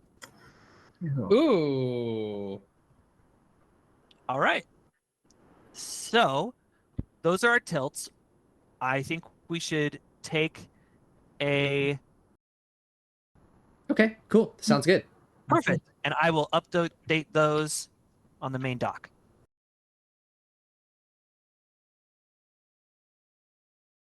Okay, perfect. So we're going to jump into Act 2. Just a reminder, I put the 2 tilts on this screen that we're all sharing. Thank you. If at any point you feel inspired to let love rear its ugly head or engage in a magnificent act of self-destruction, well, you have to. At least one of us has to before the next 2 rounds are over. Other thing, don't forget this round. If you like when you get the pip, you keep it this round. You're not gifting it to anyone else. So any pips that you get this round are yours, or this act are yours to keep. And then the last thing, I just want to make sure I cleared it with everyone because I'm worried I misspoke. The more dice you have of any one color, the better your chances are of having like a good outcome at the end, right? So if you have a really high black number or a really high white number, your chances of having a good number are like better. So so it's all about the number, not the dice. it is about it's about the number. It's like the chance, right? Like if you have 3 white dice versus 1 black dice, you have a better chance of getting a white result rather than like a black result. But you still could, right? Like you could still roll 3 1s on your 3 white dice and a 6 on your black dice and end up with a black result. But with 3 dice, you're gonna have a better chance of getting whatever color that is. They're slightly different. So if you have like a black score of 13 plus, it's like it says awesome, insanely great. You will emerge not only unscathed, but if there's a girl involved, she's dropping her drawers, and you might even get rich off this caper. Who knows? It's time for a new whip. And then the 13 plus for white is fan-fucking-tastic. It's fat times ahead, safe and secure. That thing that would make your life better, oh, you got it. Absolutely. And then some, and then some more. Enjoy it. So, like, they're kind of similar, slightly different. There's, like, some slight variations between, like, the white score and the black score. But, yeah. So, I mean, I feel like the chances are not great for Grimhaunch considering how many blacks there are left. So I'm probably going to end up with like a pretty balanced dice pool at the end of this, which will probably not be great. Yeah, lead to a lower result. You could get the two remaining white dice. That would be incredible for me. Although I did on the tilt roll a 1 and a 2, so that's still pretty substandard. If I just roll 4 1s. Okay, so I'll start. I think as Grimhaunch, I want to set the next scene, and I think we just see like Grimhaunch just like breathing heavily with like the camera really close up on his eyes. And I think we're in, like we said, there's all these shrines. I think there's like a shrine to like a forgotten goblin god, right? And it's like the god of like Warshed and Warcraft, but not the video game. And I think that there's like there's like an armory nearby that has been like looted and plundered for any weapons that are in there. And Grimhaunch is just hiding inside of this armory, waiting to attack. And then I think we'll pull out from there. And then who did we say was going to be the ones? We're going to be the ones to meet with Alexander the Mighty. Oh, it's just Mars. Yeah, I think it's just Mars. Right. Yeah. Okay, perfect. Then I think Mars is the only one in the room, and I think the other two can jump in whenever they want with like where they are. And I think because we got that white resolve on like the last two, I want to say that Alexander the Mighty shows up like alone as far as we know. That could change later based off of how anything resolves. And I just want to see Mars talking with Alexander the Mighty. Oh. Does Grimhaunch not need to be in your scene? I guess not. I mean, I am there technically. I'm watching all of this unfold. Okay. right? I'm trying to. There's like that. There's like that Hitchcock line about like if there's a bunch of people having dinner and then all of a sudden at the end it explodes.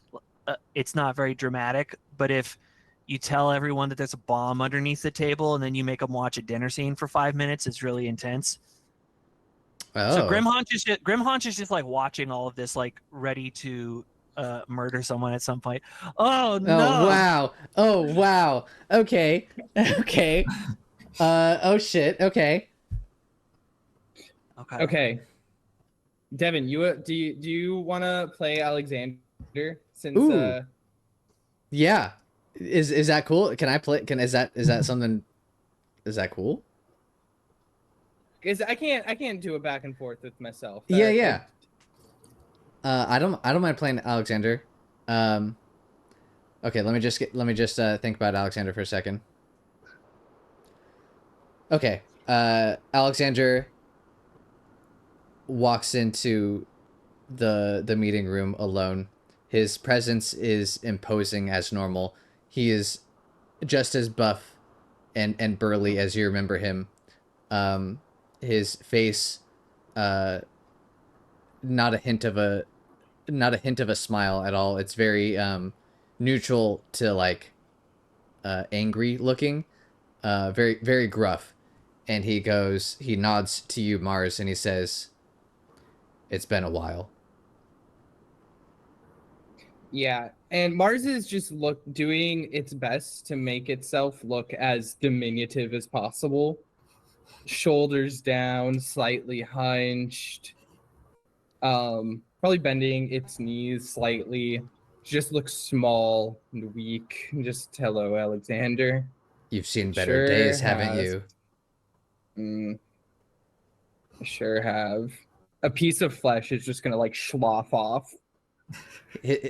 Alexander's lips gonna curl. He's like, ugh. I was glad is too strong of a word. But I was glad to hear from you and from your message. Do you have the scale with you? Do you have the coin? He's gonna roll his eyes a little bit. Of course. This means more to me than you know. On 3 then. 1, 2, 3. 3. And then I'm gonna like plop a bag on an altar in front of me. I'm gonna plop down a bag of coin on the same I'm gonna altar. switch quickly. Grab the bag of coin I'm gonna and like start, digging into it. Gonna bite a coin. I think this is a bad ending, right? Yeah, I was gonna Yeah. say. So I think what happens is, as Alexander the Mighty is looking at this like dull red scale, we'll go back to like over the shoulder of Grimhaunch. Grimhaunch hops out with like a massive two-handed double-sided battle axe and shouts, "Alexander the Mighty, I have come to vanquish you. Kneel before me so that I may cut your head off where you stand." And then as Grimhaunch is delivering this like insane speech, just like a spear is just gonna shoot through Grimhaunch's chest. Oh shit! And Grimhaunch is gonna go, "Oh! Who has done this to me?"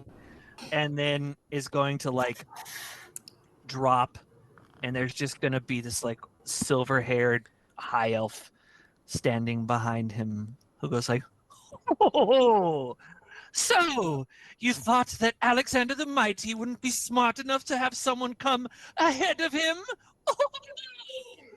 And that's where the scene is going to end.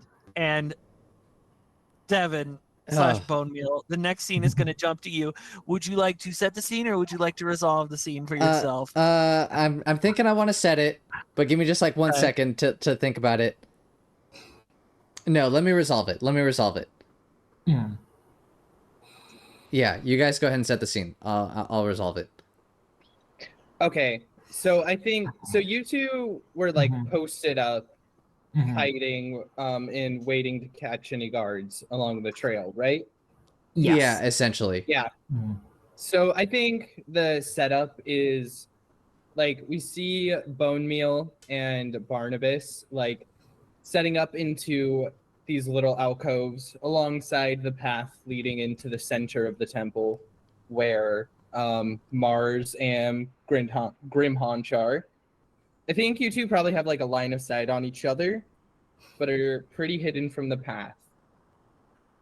As you hear a loud thud and Grimhaunch exclaiming and the laughing of the high elf,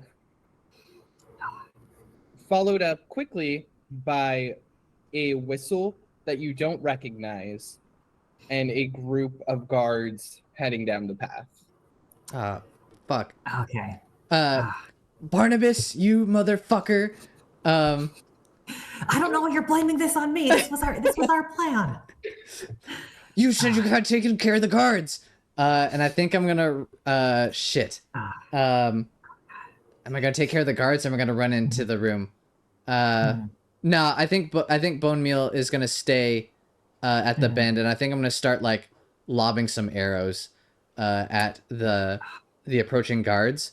And be like, "Are you gonna help me or what, Barnabas?" Oh man. So we like hear Grimhaunch kind of doing doing his bit earlier. Oh man, I think Barnabas hesitates for a moment and kind of looks between Bonemeal and looks between the guards. The guards who are like rushing down the path, and Barnabas just like catches Bonemeal's eye and shakes his head and says, "I'm sorry, Bonemeal. You're You son of a bitch. I respect you, but Grimhaunch is like my roommate, man." And Barnabas is gonna like lobby like a single like I don't know Eldritch Blast or something at the towards the kind of towards the oncoming guards, and then it's just gonna like sprint towards where Grimhaunch and Mars and Alexander and the silver haired elf are. So I'm kind of trying to do the love rears its ugly head. Oh, okay. Yeah. I think like the scene like we see, Barnabas leave, with that kind of like weak Eldritch Blast or whatever. And we just see Bonemeal kind of like growl and yell as they just like continue to like try and hold off these guards that are, being bottleneck, but like there's just, more than one person can handle. Right. And I think like the scene ends with Bonemeal in a pretty not good position. And I gave myself a black dot there. Yeah, just like arrows, like peppering Bonemeal's like shoulders. Yeah, It's like ah! yeah, I'm peppering him too. Like we're definitely like exchanging blows, but I'm taking my fair deal of damage in return. Okay. So then Mars, are you setting the scene or are you resolving it? Yeah, I'm gonna set the scene. So yeah, Mars like sees Barnabas running towards them, like the whole group. It sees the high elf. It sees Grimhaunch injured. Is going to shout out to Barnabas, "Stop! Turn back!" Barnabus isn't even. Barnabus like locks eyes with Mars briefly, ignores it. Oh, I don't think Barnabus like says this out loud, but like the camera like is close up on Barnabus and he mutters like, I'm coming for you, Grimhaunch. And is trying to rescue him. If Grimhaunch sees that, Grimhaunch is just going to like stand Mm-hmm. And like cough up blood and be like, "Yon fools, I have many hearts inside my stomach from many necromantic surgeries. The fierce one is not to kill me. Barnabus!" And I'm just gonna try to fight this high elf. Oh man. Yeah, I think when you try to fight the high elf, Mars is. Yeah, what weapon are you using? Me? Yeah. A two-handed great axe. Sick. Yeah, you like go in with the two-handed great axe and are just hacking at this elf as he defends like with another spear he had. I think Alexander probably like takes a step back. Sorry, the elf is a woman. Oh, sorry. As she defends with another spear she had. Yeah, I think Alexander like takes a step back. He's out of the game. He doesn't bloody his hands anymore. That's what his people are for. And he's gonna start, or she, yeah, he is gonna start running. Mars is? No, Alexander. Oh. Briefly, is he leaving the money behind? Yeah. What's with the money? Mars had the money in its hand. Mm-hmm. They did the exchange. Okay. Yeah, so I think he's just gonna start dipping. Okay. I think as Then- the high elf like tries to kill You beat me to it. Grimhaunch. Grimhaunch definitely has a bit of an advantage on the high elf. Let's see, I got a white dot. You did. Mm-hmm. Yeah. So Grimhaunch has a bit of an advantage, but this high elf is skilled. So Mars like takes a step back, pulls out a little crossbow, and shoots the elf in the knee as Grimhaunch brings his axe just into her neck. Oh shit. Yeah, and I think that's where that scene ends. Barnabus, Yeah, dang. are you setting the scene or are you resolving the scene? Am I setting the scene or resolving the scene? I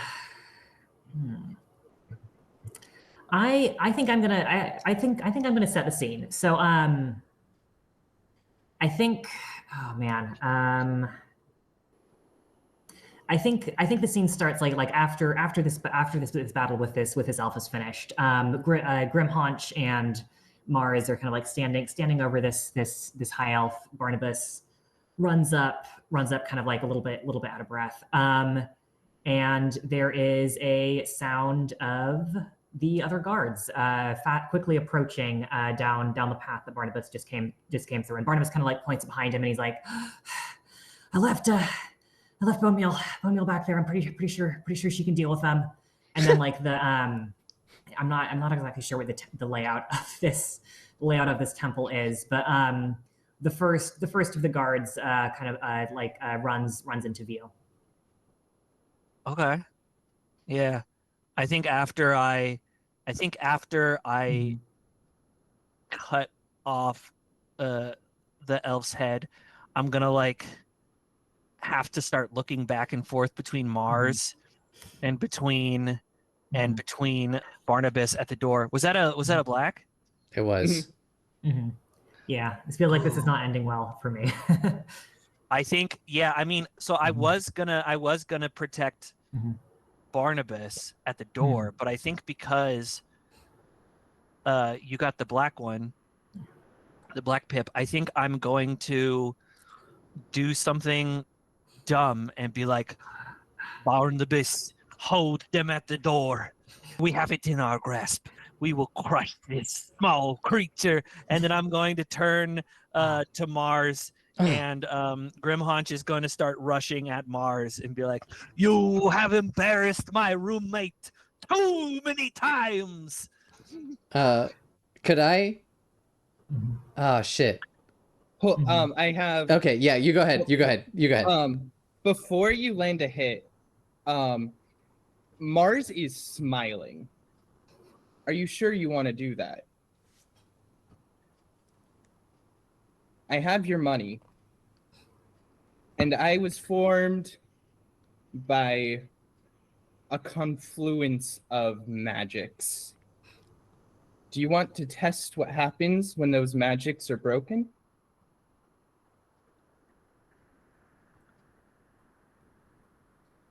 Eliot, I'll let Eliot decide. Is this scene resolved, or would you like to do anything else to resolve it?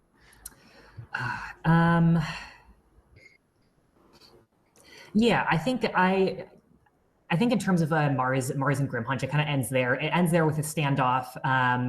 Barnabus is like at the door to this temple, and you kind of hear him trying to like muttering incantations to get a few hits off on these guards, but he's clearly not going to be able to hold them off for very long. Okay. Then I think for mine, I'll set the scene, and I am going to start the scene right where it left off, and because of that poor outcome, I have full trust that Barnabus can survive an entire group of like lowly guards, because I have to kill Mars because it insulted my best friend, and for that I will behead it.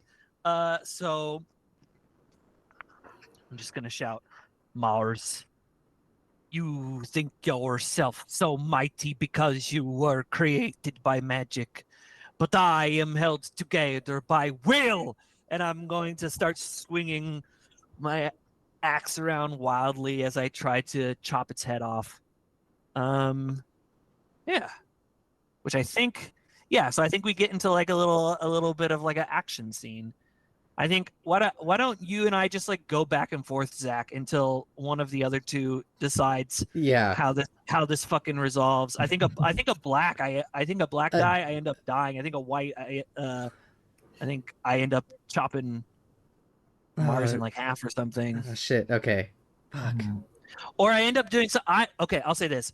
I am okay if you guys give me a black.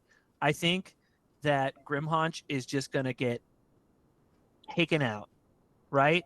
I think if you give me a white, I will say that I land a heavy blow on Mars, but I'll let Zach decide what a heavy blow looks like for Mars, because I don't want to like just be like, nope, your character's dead. Like, right? I want to give you some agency over what a heavy blow looks like for a construct.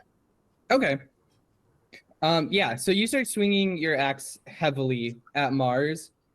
And Mars, like, as you come in at it, like, throws the money behind its back and, like, straps it to its shoulders real quick. And it's just avoiding your blows, just backing up, moving to the left and the right. And you can see it's, like, fiddling with its chest.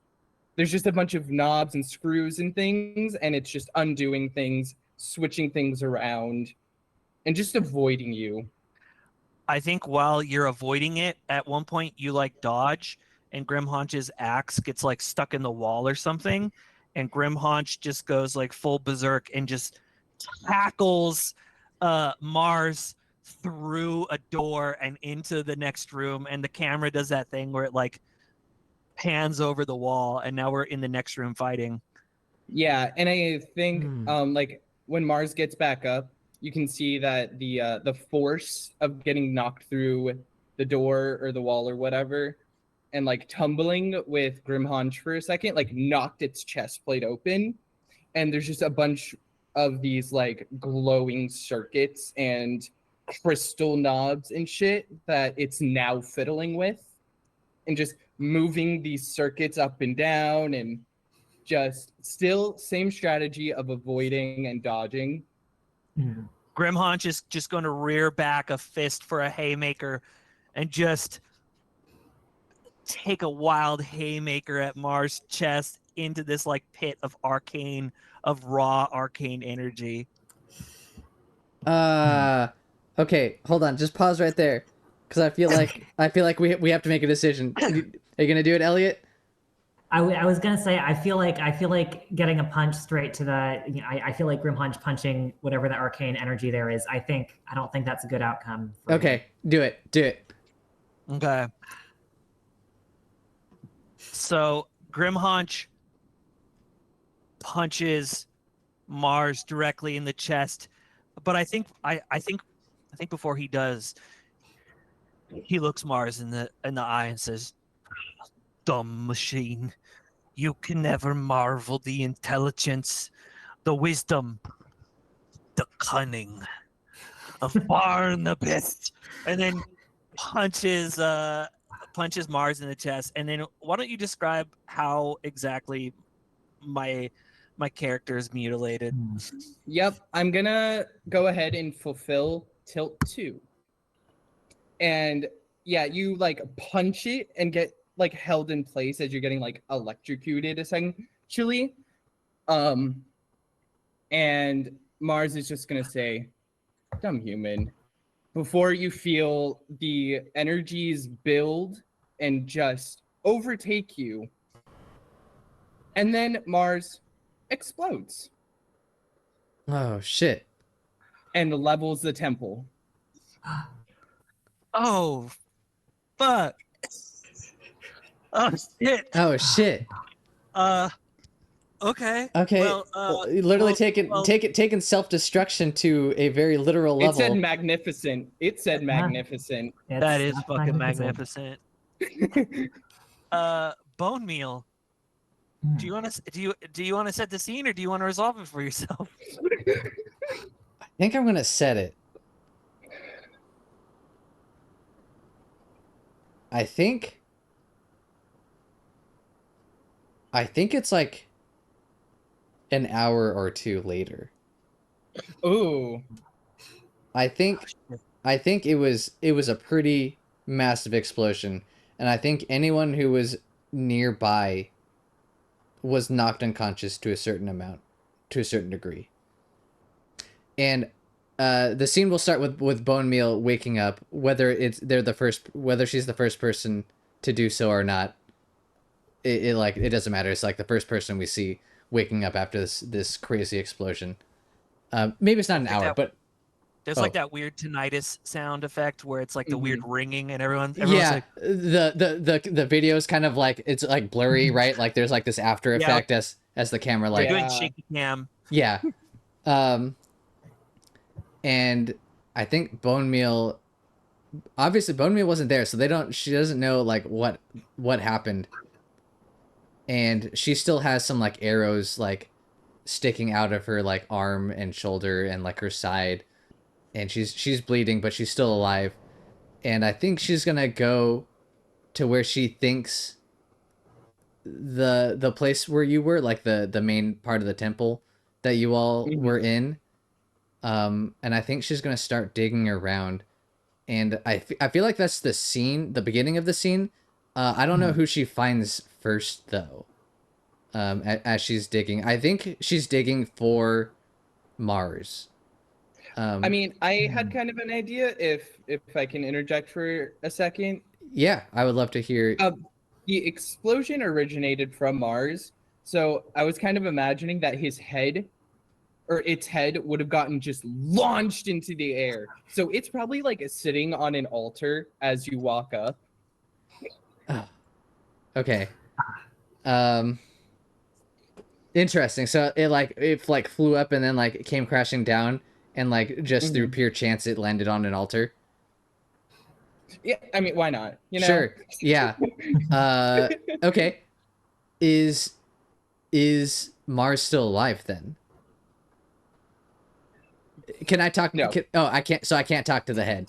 Like it's not like a robot, or like that scene in Alien or Aliens where the android is like still speaking.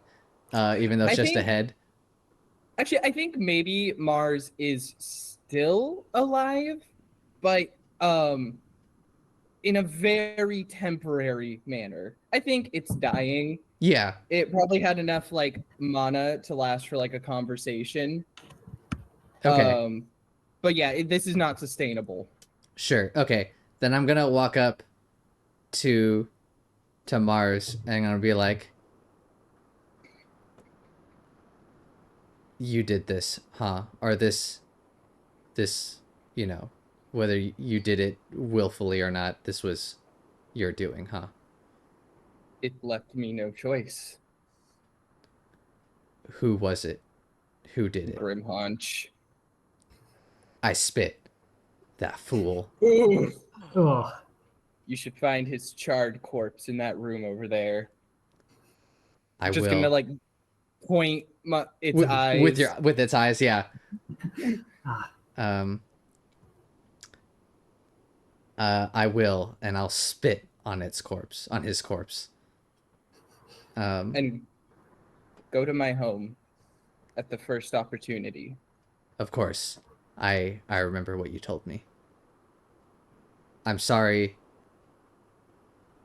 I'm sorry we couldn't make this work. Who's to say we didn't?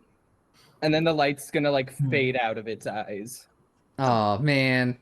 ah. Oh, How what do were you you want gonna this say? to resolve? How do you want this to resolve poorly? Yeah, how's this gonna be poorly? I mean, I think I might have an idea. Can I interject? please, I would love an idea. Yeah. As this conversation is going on between Bonemeal and Mars's kind of disembodied head, I think we kind of see like the camera is like facing Bonemeal with Mars's head in the foreground. In the background, you see someone starting to like pull themselves out of the rubble. And as the scene progresses, it's revealed to be Barnabus, dusty and looking with the worse for wear, but still alive. And he kind of stands there and overhears this entire conversation, including The bit about the house. Mars's yes, Yeah. thing about the house.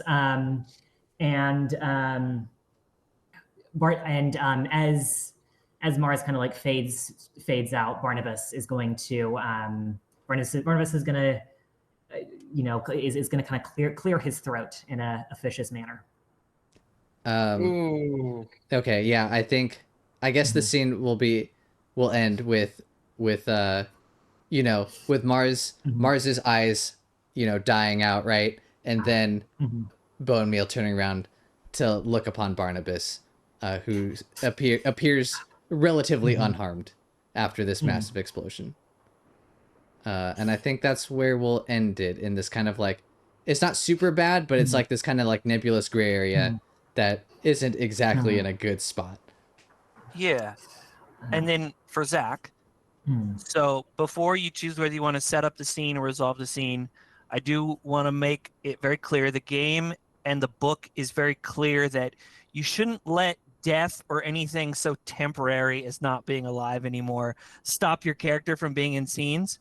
So whether you want to do a flashback or have your character be a ghost or any other thing that you want to do to have your character in the scene, that's all totally fine. Whatever you want to do to have your character in the scene, as long as it doesn't change the fiction that we've already created. Or you can choose to exclude your character from the scene. It is up to you.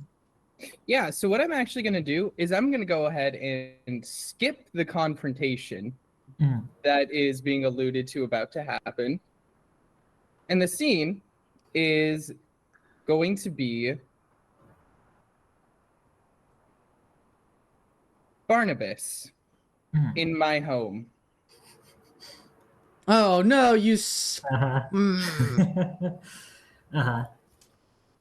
And yeah, it's gonna show Barnabus just tearing up all the floorboards. Yeah, Barnabas didn't know what specific floorboard he meant. This is the first time he's hearing about it, but he is still covered in dust, probably looking even more worse for wear, but is like ripping these floorboards out and kind of like digging around in the foundations of the hut, and is muttering, Where the fuck is it? I believe And- that lying little shit. Eventually, you're gonna like tear up a floorboard, and it's gonna reveal like a ladder, Mm-hmm.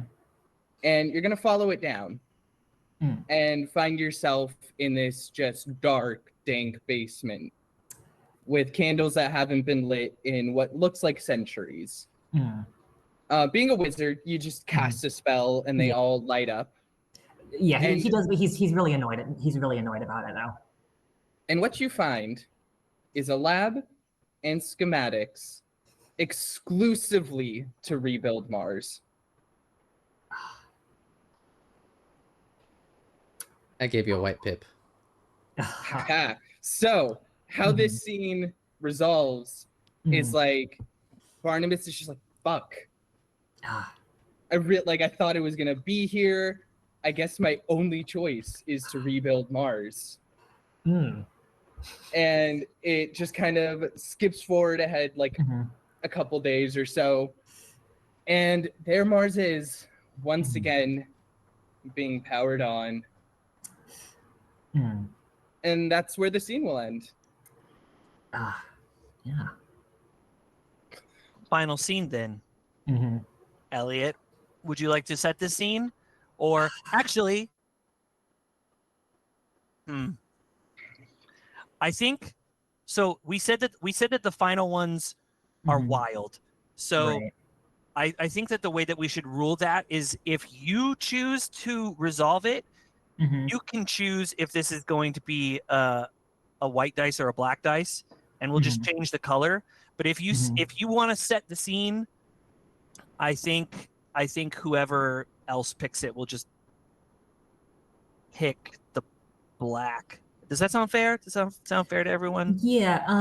Just like a quick rules question. I thought that like at the end when you're rolling the different dice and then subtracting one color for another, it doesn't actually matter whether you get a black number or a white number because I thought it was just based on what the value is.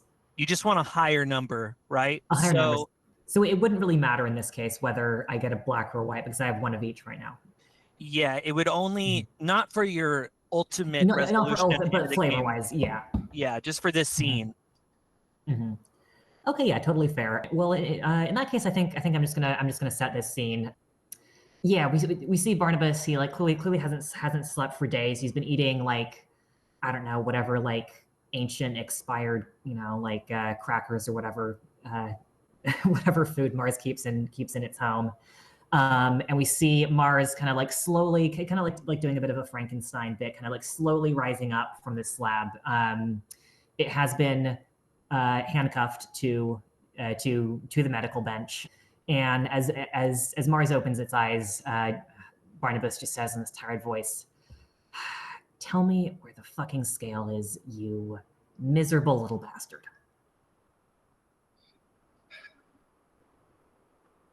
I really thought you smarter than this, Barnabas. Barnabas spits at you. Ooh. Where's Bonemeal? But Bonemeal was a good fighter. She was a good friend. She was my roommate's cousin, but she was in the way. It's just you and me here. Don't worry about her, okay?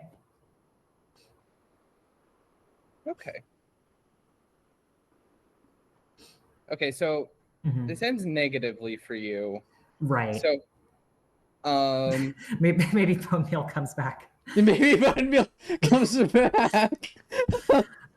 Just like saying like yeah, don't like don't worry about her. I dealt with her. She's not coming to save you. Oh, that's not a. I don't want to steal it from you, but I would love Bonemeal to come back at this moment. yeah. No. The last step of the game is conclusions, and Right. everyone is going to roll to see how their character concludes the story, right? So if we wanted, we could resolve this with just looking at Bonemeal's corpse and then Bonemeal twitching, signaling that she's alive.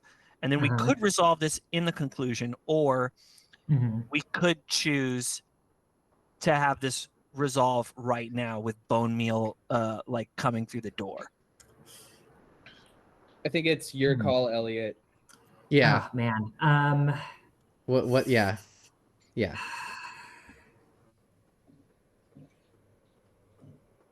I mean, I feel like before we get to the resolution, I feel like I want to get an answer on like, okay, where is the dragon scale? What has Mars done with it? So I think we just get that flash of Bonemeal. She's I think is like maybe in like a hospital bed somewhere, and like opens her eyes for the first time in like 3 days. Oh, like one of the like the people who like work at the temple had rescued her, and had brought her back. So it's the same cot that Grimhaunch was in. That Grimhaunch was on. Oh yes, okay, great, perfect. Yeah, but Barnabus kind of like waves out. Like, yeah, don't worry about her. Look, you're gonna tell me where this dragon scale is, and maybe I will let you live. When was the last time you ate, Barnabus? I said, don't. I said, look, don't. It was maybe yes. No, that wasn't yesterday. That was. Don't worry about me, okay? I'm getting the scale, and then I don't have to worry about where my next meal is coming from for the rest of my goddamn life. You get me? Unfortunately, I'm not sure that's true. Once again, since this is supposed to end negatively, oh yeah. you hear a click as its hand just falls off, and it stands up and just shoves past you. And I think Barnabus just straight up faints. Is from hunger.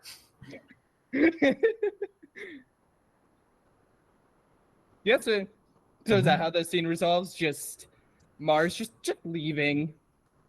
Yeah. Okay. Cool.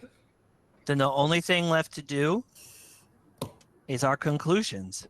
So this will happen in, I want to say like 3 steps.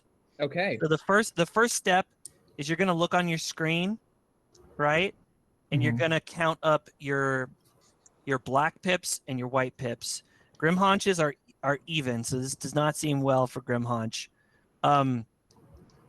Again, you're going to count up all of your white pips and your black, or you're going to treat these like dice, and you're going to roll them separately with the white dice and the black dice, or if you have like red or blue like I have, you could do it that way. And then you're going to subtract the smaller number from the larger number, and that'll give you your total. They are D6s, right? D6s, yeah.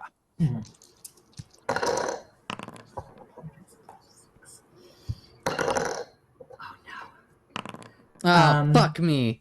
Fuck yeah. What, Jacob? What happens if I get 0? Well, I got a 0 as well. So I'll tell you what.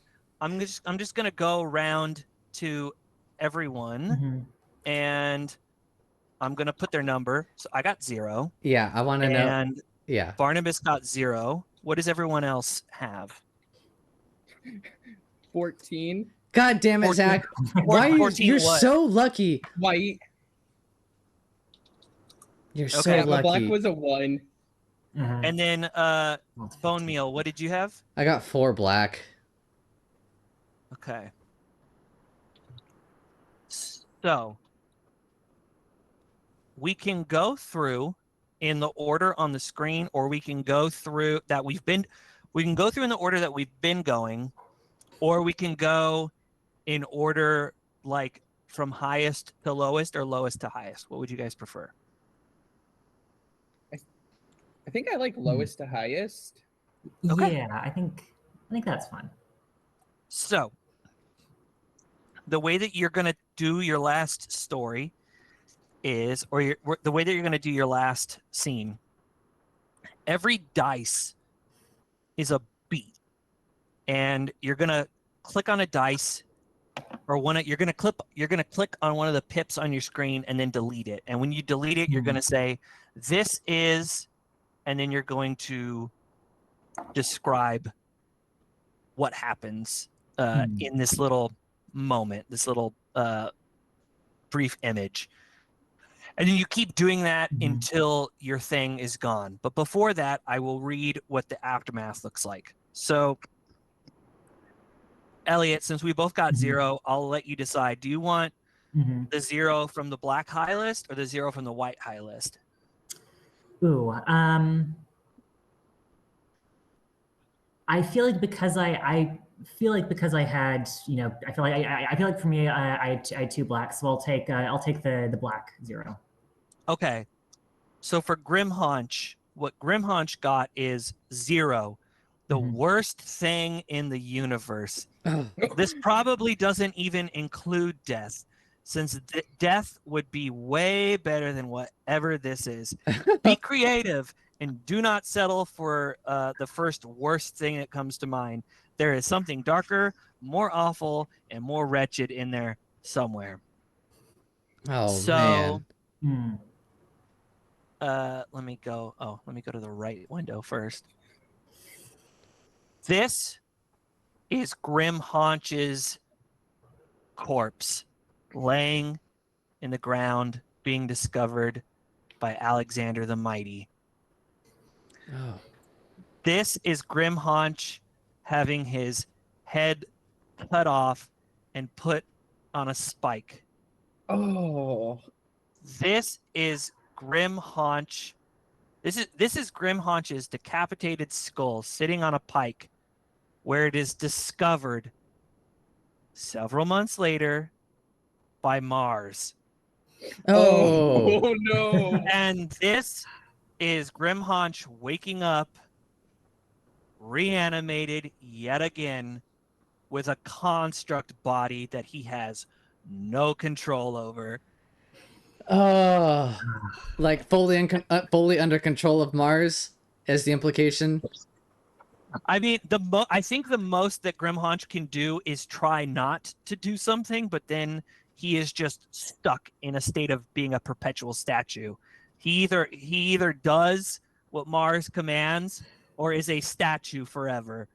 And Barnabus, the worst thing in the universe. This probably doesn't include death, since that would be way better than whatever this is. I guess these are the same.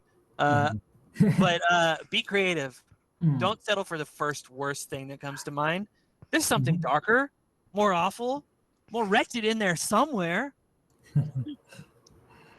Yeah. Okay. This is Barnabas waking up in Mars's abandoned basement. He slowly pulls himself to his feet, sort of makes his way to the ladder that leads outside, and finds it locked. This is Barnabas, still in the basement, looking, you know, eating. I think he's resorted to like eating the leather of his shoes. He still has one thing, and that is the schematics to make another Mars. And this is him. We just see this happening over and over and over again. He keeps trying to reanimate Mars, to create another version of Mars, and never convinces him to tell him where that goddamn fucking scale is. Oh man. Oh, I have an idea to amp it up if you want. I would love that. I think the camera like pans out after we see this repeated over and over. And we realize that tens of thousands of years have passed as like modern cities are starting to pop up. And we realize that Mars figured out some kind of way to trap Barnabas in just this perpetual state. Yeah, when he was asking him when he last ate, it wasn't like, oh, you're about to die. It was, have you realized that you haven't eaten for like a week? and you're still alive. Yes. Oh man. Oh man. Okay. Devon. I got a black 4. Savage. Savage as in something is broken or mashed.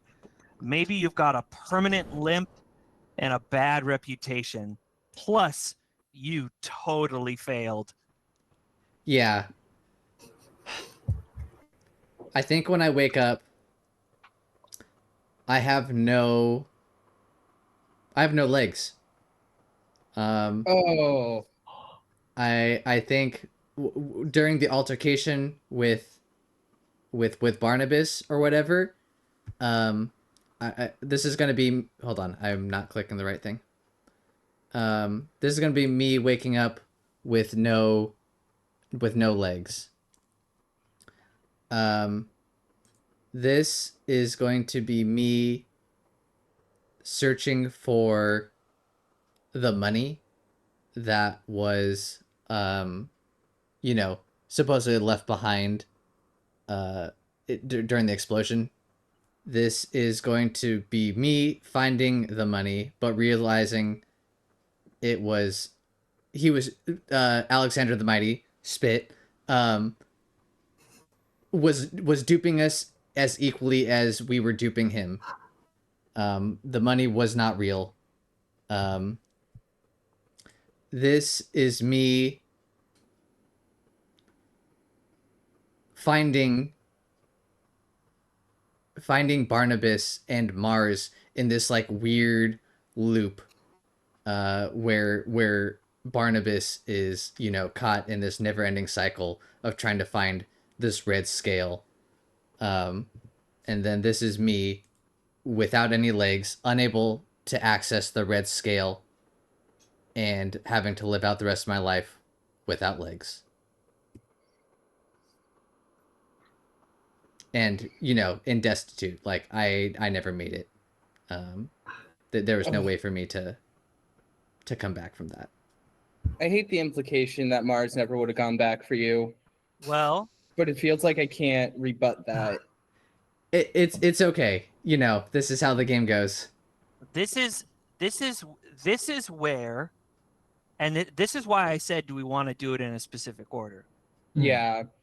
Because Mars, you got a 14, which is fan-fucking-tastic. It's fat times ahead. Everything is safe and secure. That thing that would make your life better, oh, you got it, absolutely. And then some more. Enjoy it.